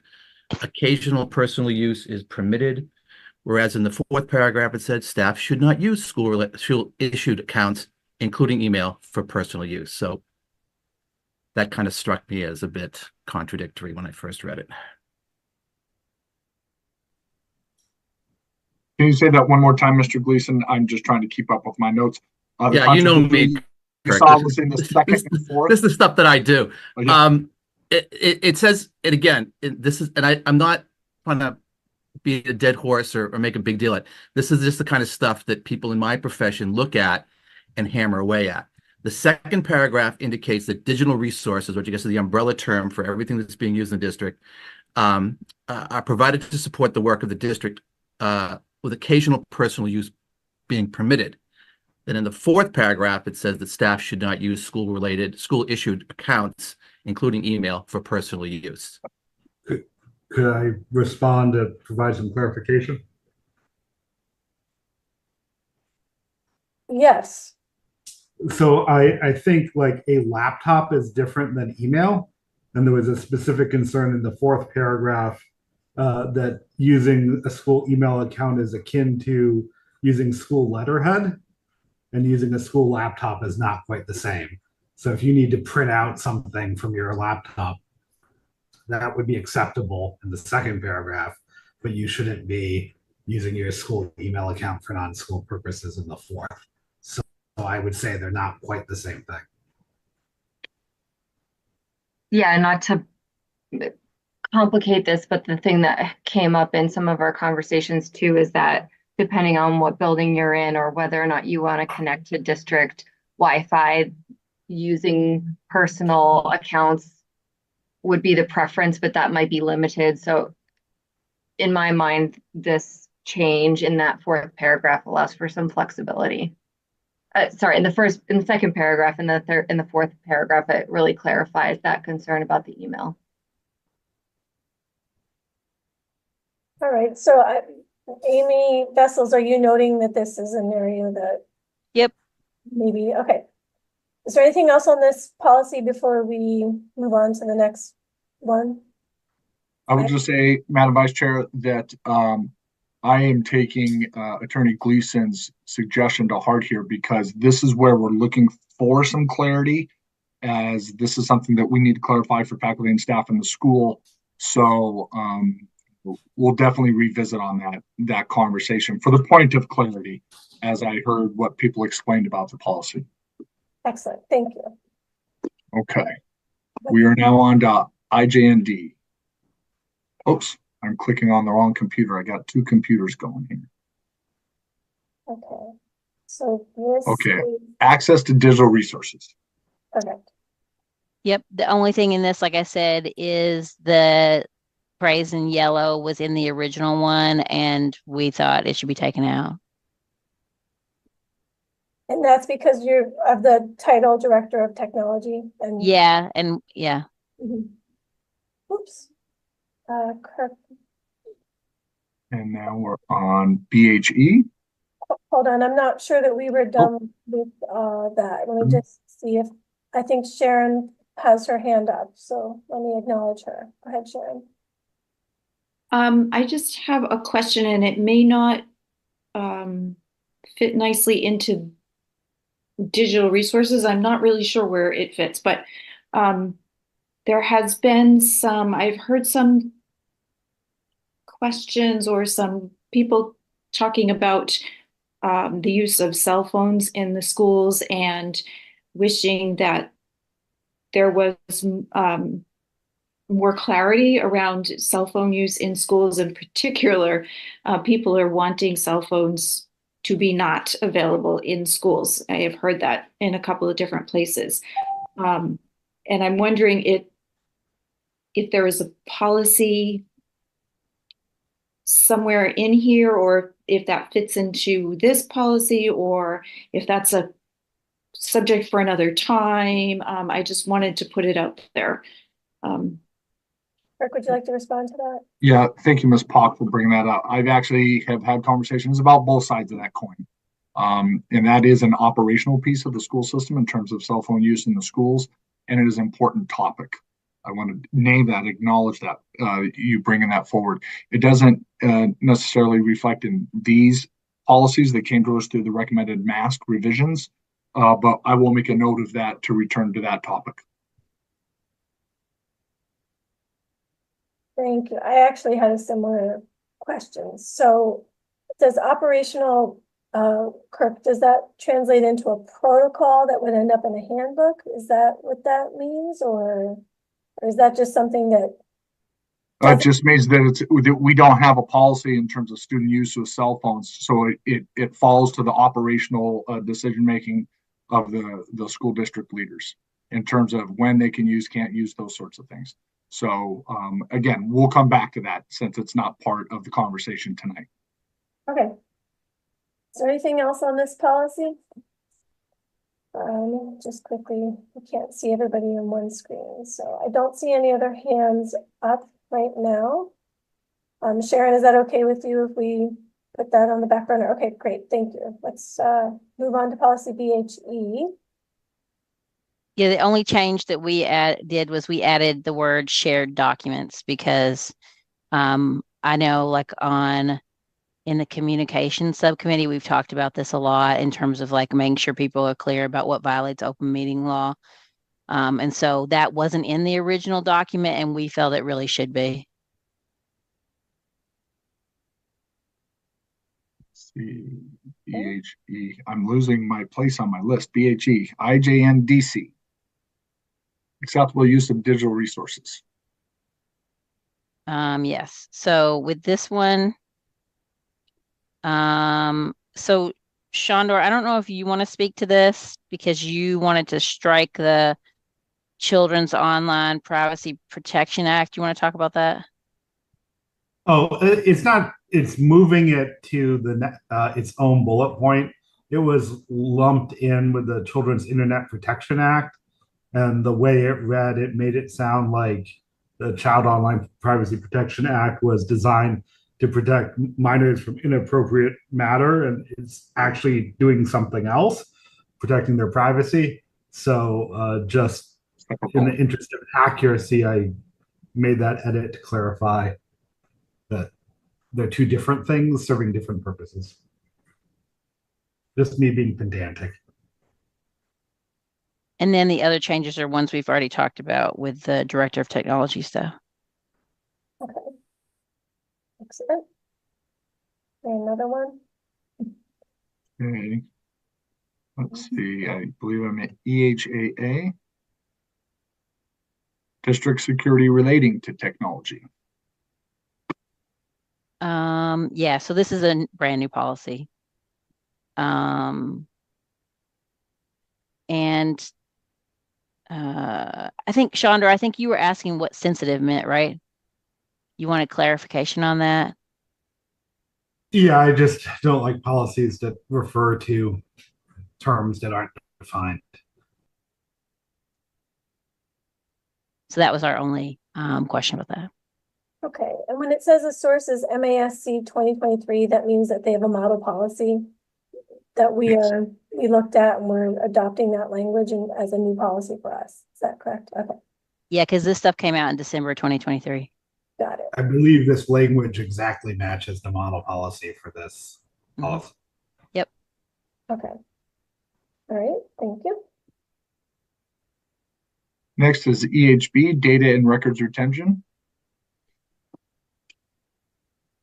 All right, hold on. Yeah, so this is a new policy. We didn't have anything that we wanted to talk about. I mean, anything particular to talk about with this, unless people had questions or comments.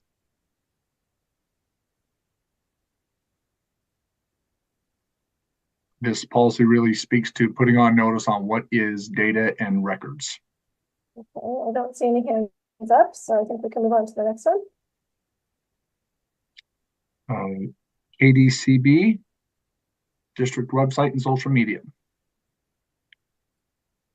Yeah, this was one that we had a question about because, and the question that we had is involving the school building committee website that was created because this says all such online platforms will be maintained by district staff, and that's not maintained by district staff. Is that correct? No, it's not maintained by the district staff. I can ask for clarity that if an elected school committee member, in this case, maintaining that falls under that category.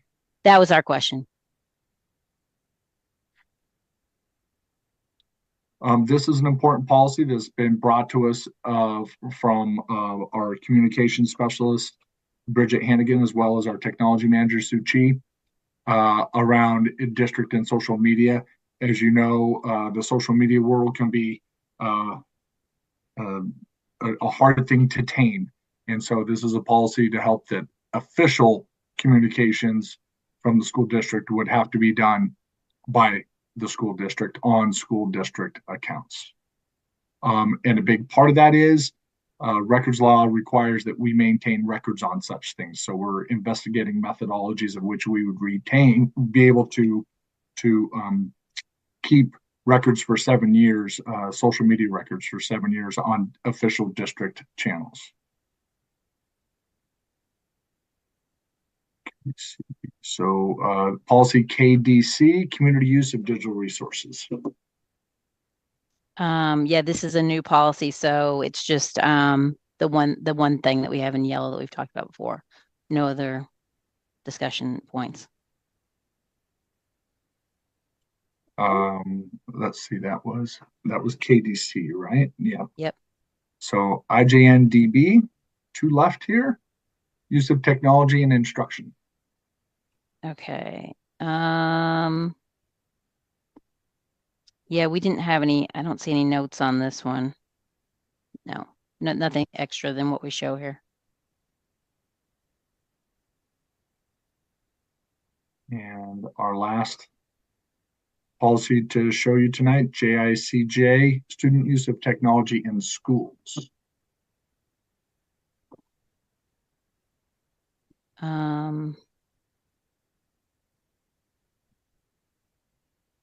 No, I don't see anything. Although there was one I must have missed. I don't see a comment coming up, so I'll just ask it now.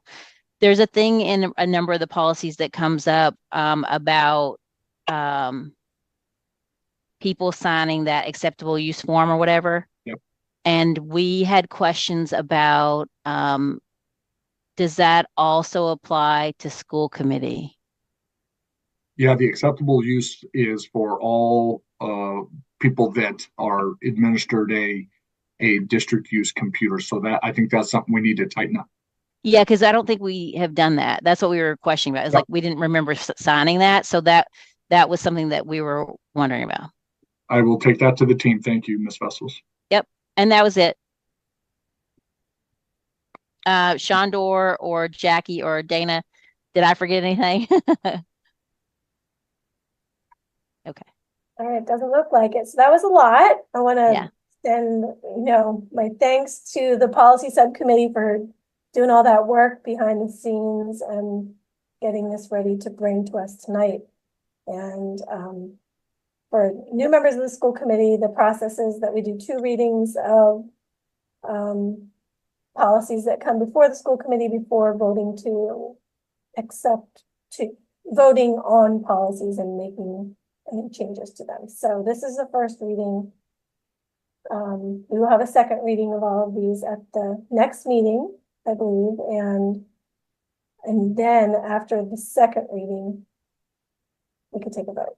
So if you do have comments that we didn't address tonight, or if something comes up after tonight, you can send your thoughts to Amy so she can compile them for the next meeting.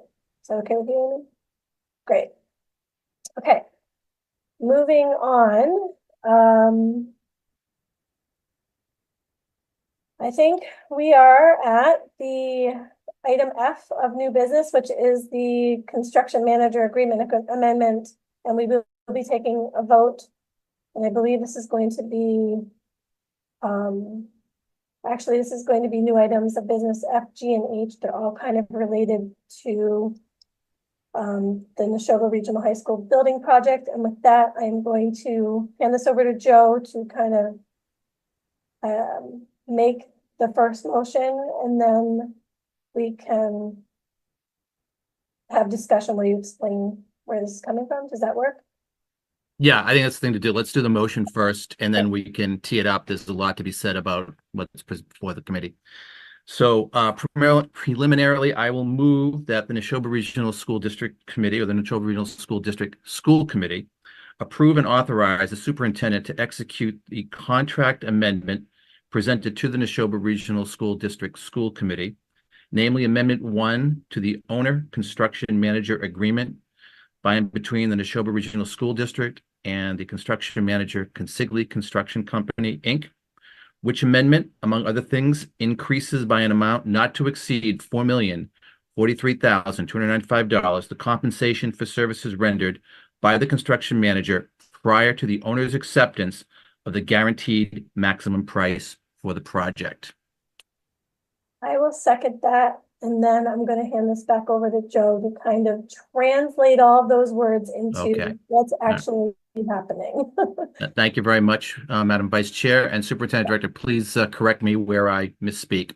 So the motion before you this evening is for authorization for the superintendent to sign essentially what is an amendment to our construction management agreement.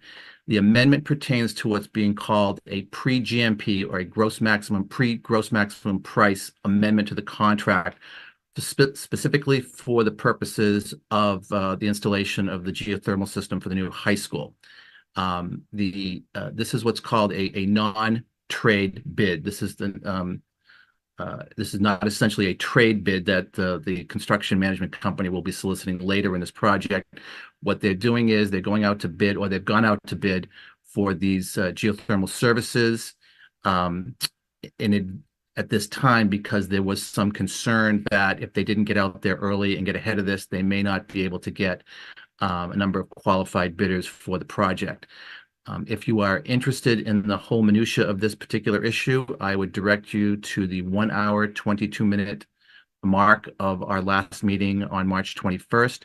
But essentially what our construction manager advised us is they received 7 bids for geothermal services and installation of the system at the high school.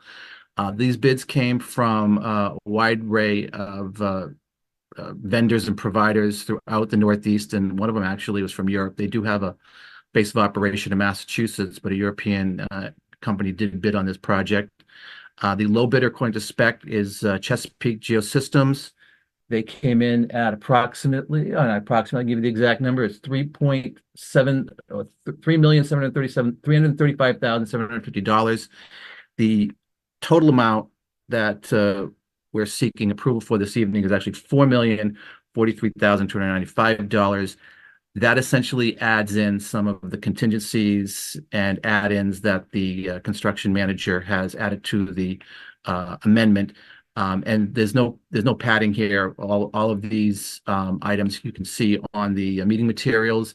It includes things like what they call SDI, which is subcontractor default insurance, and other costs and expenses attendant to the installation, including the construction manager's fee for this, which was a relatively modest $80,000. So I think that pretty much sums up what this motion is, and I'll turn it back to you, Madam Chair. Thank you. And I'll just add that the school building committee, because like Joe said, had already discussed this, approved it, and we're bringing it here just as kind of a formality to authorize a vote that the school building committee already took.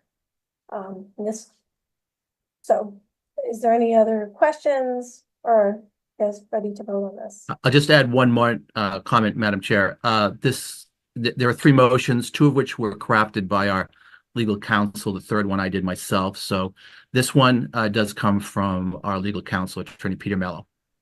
Okay, thank you for letting us know.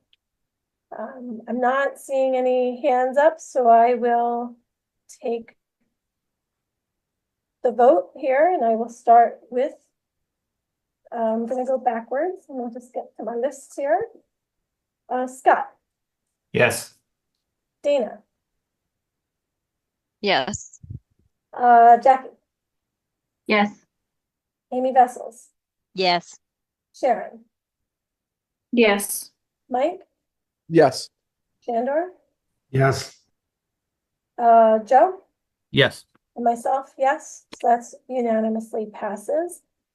The second motion has to do with granting authority to the building committee to approve all future project-related contracts and amendments. And I think this is really just so we can ensure that business can happen so that the project can move along the schedule that has been laid out, and that we're not getting in the way of progress. Go ahead, Mr.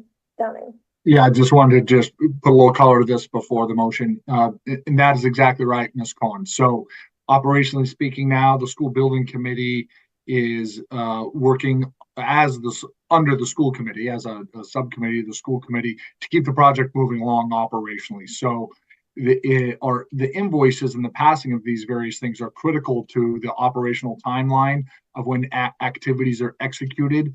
So in that way, by authoring the school building committee, we can be efficient.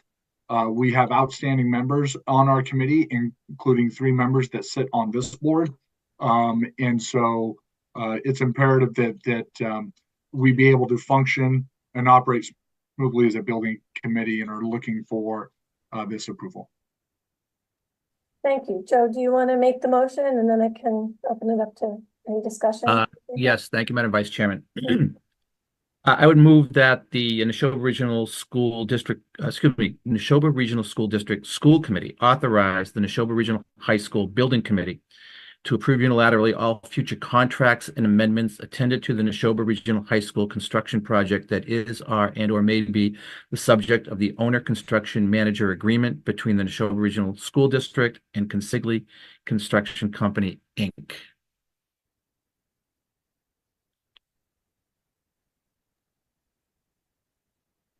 I can second that.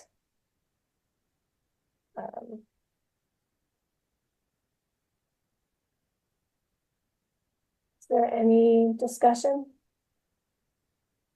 The only thing I would say, Madam Chairman, I know Mr. Simon has a question, but I just echo the superintendent's representations. This is really just about time being money. So this helps us move in a more efficient and expeditious way, keep on schedule with the construction schedules, and not have to go through the secondary approval process of bringing it before the district committee.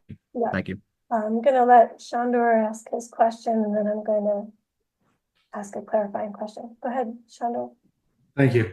I don't have any issue with doing this from an expediency standpoint. I just wanted to be clear that the school committee still has the fiduciary duty around all these contracts and payments. So how will we see what's happening? will we have to just look at this building committee's meeting materials to follow along, or will these be shared with the school committee in some form?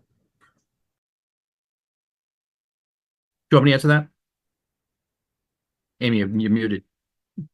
Sorry, I'm so used to unmuting myself. I've been unmuted the whole meeting, but yeah, Joe, why don't you take that?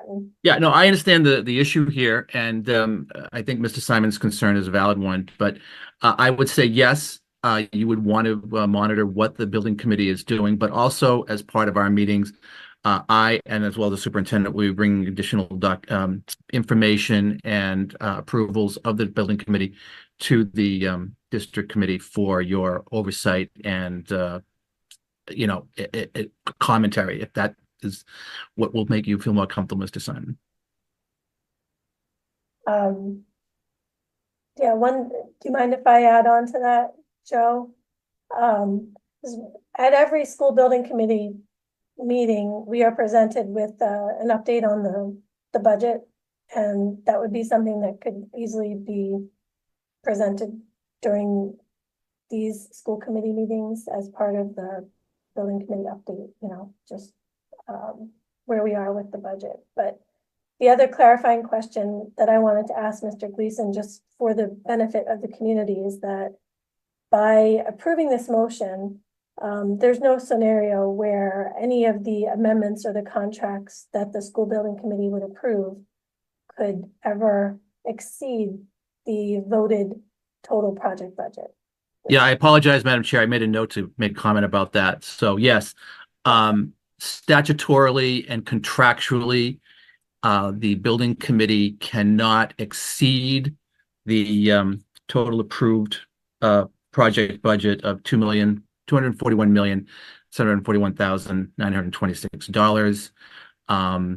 And I don't think there's anybody on the building committee, at least not myself, who wants to try and exceed that amount, because if we have to exceed that, that will require going back to the voters of our district, and I don't relish going back a second time seeking additional funds. So statutorily and contractually under the project funding agreement with the MSBA, we cannot, we being the building committee, cannot exceed the debt exclusionary amount that was approved in September. That help.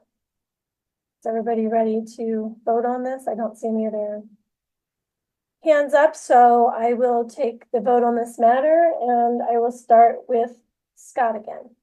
Yes. Okay. Dana. Yes. Jackie. Yes. Amy Vessels. Yes. Sharon. Yes, I see a thumbs up from Sharon. Mike. Yes. Shandor. Yes. Joe. Yes. And myself, yes. So that motion passed unanimously. Thank you. And now we just have one more related to this matter. Yes, thank you, Madam. Thank you, Madam Vice Chairman. And this is the one that I crafted myself. Okay. As I said, the first two were council's preparation. This one's mine. I will move the district committee designate and appoint the superintendent as the district committee's authorized signatory to execute on behalf of the Neshoba Regional School, Neshoba Regional School District School Committee, all future contracts and amendments attendant to the Neshoba Regional High School construction project that is, are, or may be the subject of the owner construction manager agreement between the Neshoba Regional School District and Consigli Construction Company, Inc. And I will second that one too.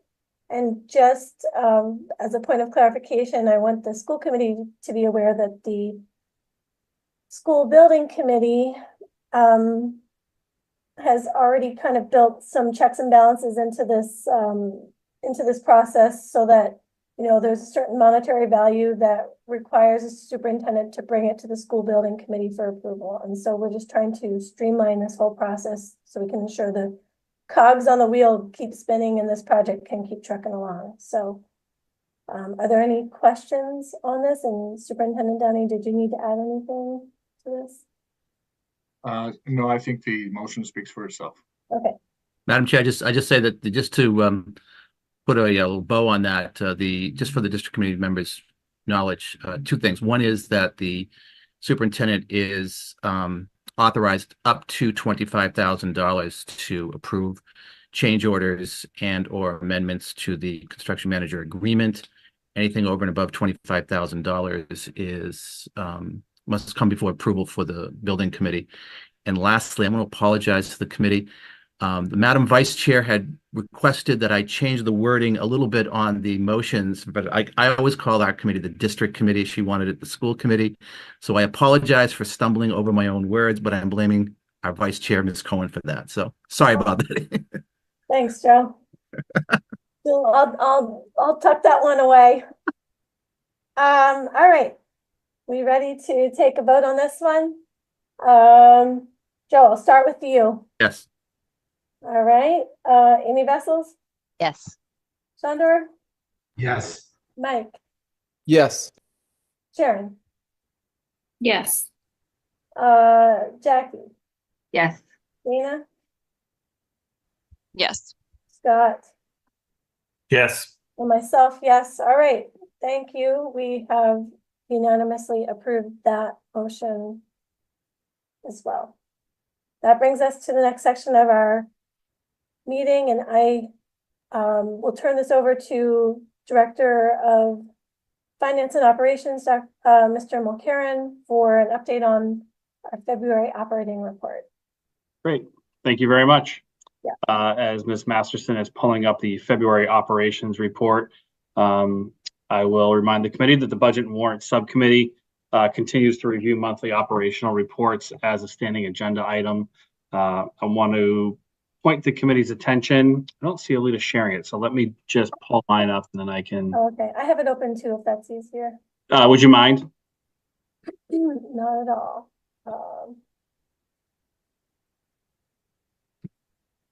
Let me see. Actually, I don't. Oh, there it is. Yep. Okay. Yep. Perfect. Thank you. I want to point the committee's attention to our special education line, which has been reviewed in detail at recent Budget and Warrant Subcommittee meetings. We're experiencing the increased costs in expenses on services and transportation and the like this year. Therefore, we're expecting that we'll expend our special education budget completely within the operating budget. Any additional costs or overages would go directly to our circuit breaker account, which is exactly what it is legislatively and statutorily intended for. That way, there's no other impact on the rest of the operating budget within deficits there. So we'll continue to update the committee on this in the coming months, as well as the operating reports in general. But as it stands today, our expected and projected end of the year balance, at least at the end of February, was just over $643,000. Okay. Are there any questions on that presentation? Thank you very much, Mr. Mulcairn. That update, and we trust that the Budget and Warrant Committee has already reviewed this, and so I'm not seeing any questions on this. I'm going to move us along to the next item of business, which I think is back to Mr. Mulcairn for some grants that he's going to bring to our attention and that we are going to vote to accept. That's correct. I will do my very best to present the detail on this, but I know our Assistant Superintendent Laura Friend is at the ready to jump in. We're seeking approval of the FC 161 Evaluate and Select High Quality Instructional Materials Network Support Grant, which is through DESE in the amount of $15,000. This goes into the work and continues to go into the work that you saw presented at school committee meeting a couple months ago when our curriculum directors, Laura Padgington, brought forward some members of the literacy committee as they are moving forward with looking at selecting a new literacy curriculum K-5. So this continues to support that work in the selection of high quality instructional materials and the evaluation of different programs that we may continue for the district that were the curriculum adoption was also discussed during the budget season. I don't know if Assistant Superintendent Laura Friend wants to add anything on that. No, thank you, Mr. Mulcairn. But I'm happy to answer any questions. But we're grateful for the $15,000 that we received from this grant. Absolutely. So, Joe, will you refresh my memory? Do we have a separate motion on both of these? I do, yep. Okay, So let me move to accept the fiscal year 24 FC 161 evaluate and select high quality instructional materials network network support grant for expenditure as presented in accordance with school committee policy DD. I will second that motion. Is there any discussion and questions? So I just wanted, I'm not seeing any hands up, but I will just ask for some clarification. So this is going, did I hear you say this is going to be offsetting the $400,000 line item for, no? No, what it does is it covers the work that those teachers are doing outside of the school day, also the pilot programs that they're using. So it covers the work that we're doing now in the selection of the curriculum. So it's really critical, important work, and it's good to have a grant from DESE to cover this. So we can really sort of go to all extents to make sure we select the best curriculum for our students. Excellent, excellent. All right, any other, oh, I see Dana's hand up. Go ahead, Dana. Just a quick question. When will we get another update about the status of that curriculum? The new literacy curriculum? I would put that to Assistant Superintendent Friend. Thank you, Ms. Ellis. We are currently field testing the curriculum right now. We just started field testing the second curriculum. We should have a decision made by May 8th. So if the school committee chair and Superintendent Downing find time on the school committee schedule, we'd be very pleased to provide an update after May 8th. Madam Vice Chair, if I may. Yes, we're targeting the second May meeting for an update on that. Great. Thank you. We'll look forward to that. I'm not seeing any other hands raised, so I am going to call the vote to accept the motion on the table. Joe? Yes. Amy Vessels? Yes. Chandor? Yes. Mike? Yes. Sharon? Yes.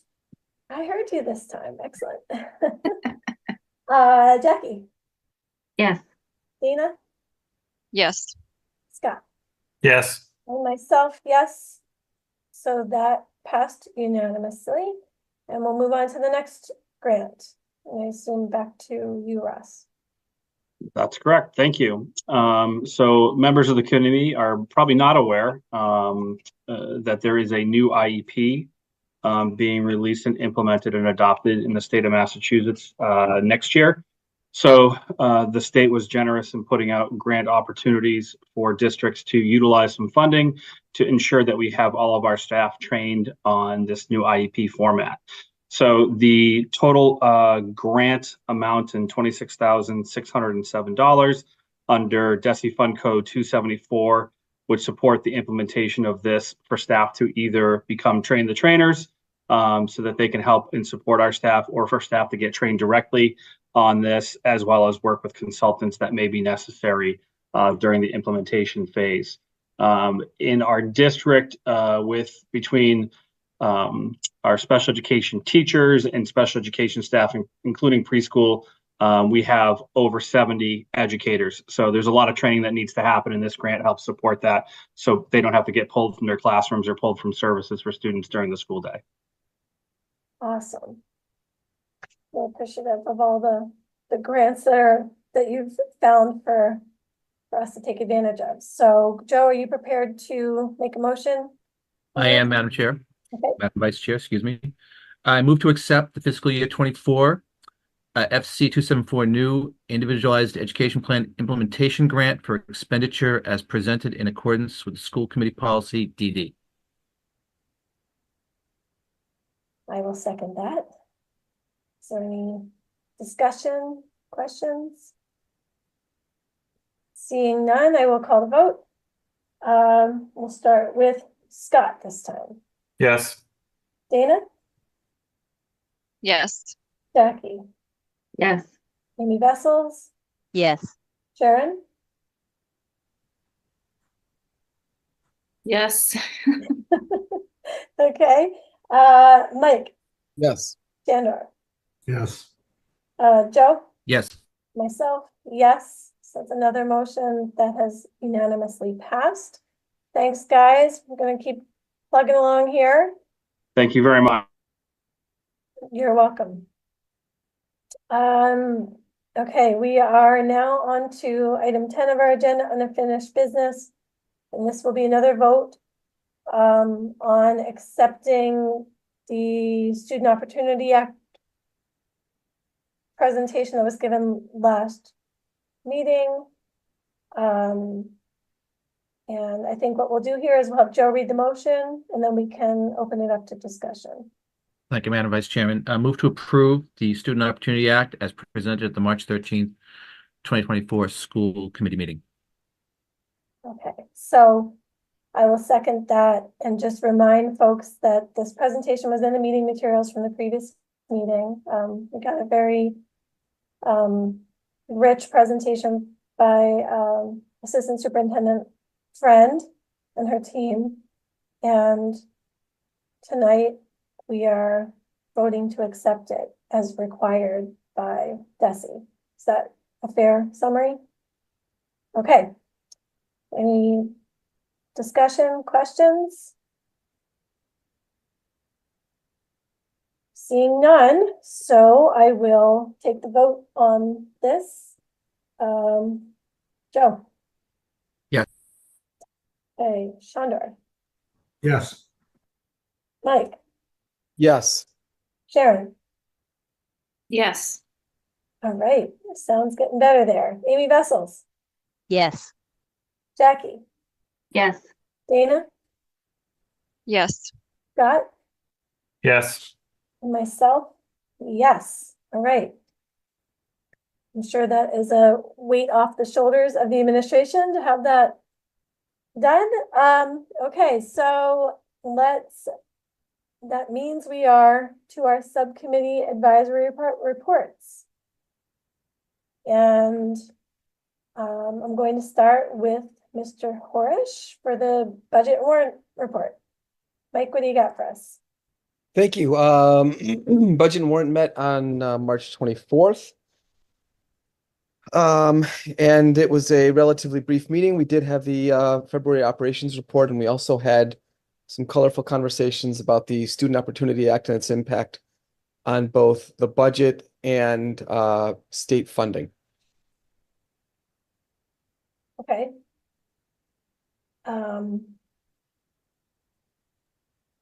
Anything else? Nope, that's it. Next meeting is in April. Thank you. We will move on to communication. Sharon?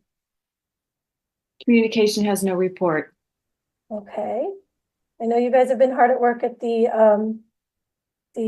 manual, and that's coming up in a future meeting or two, so we'll get to that then.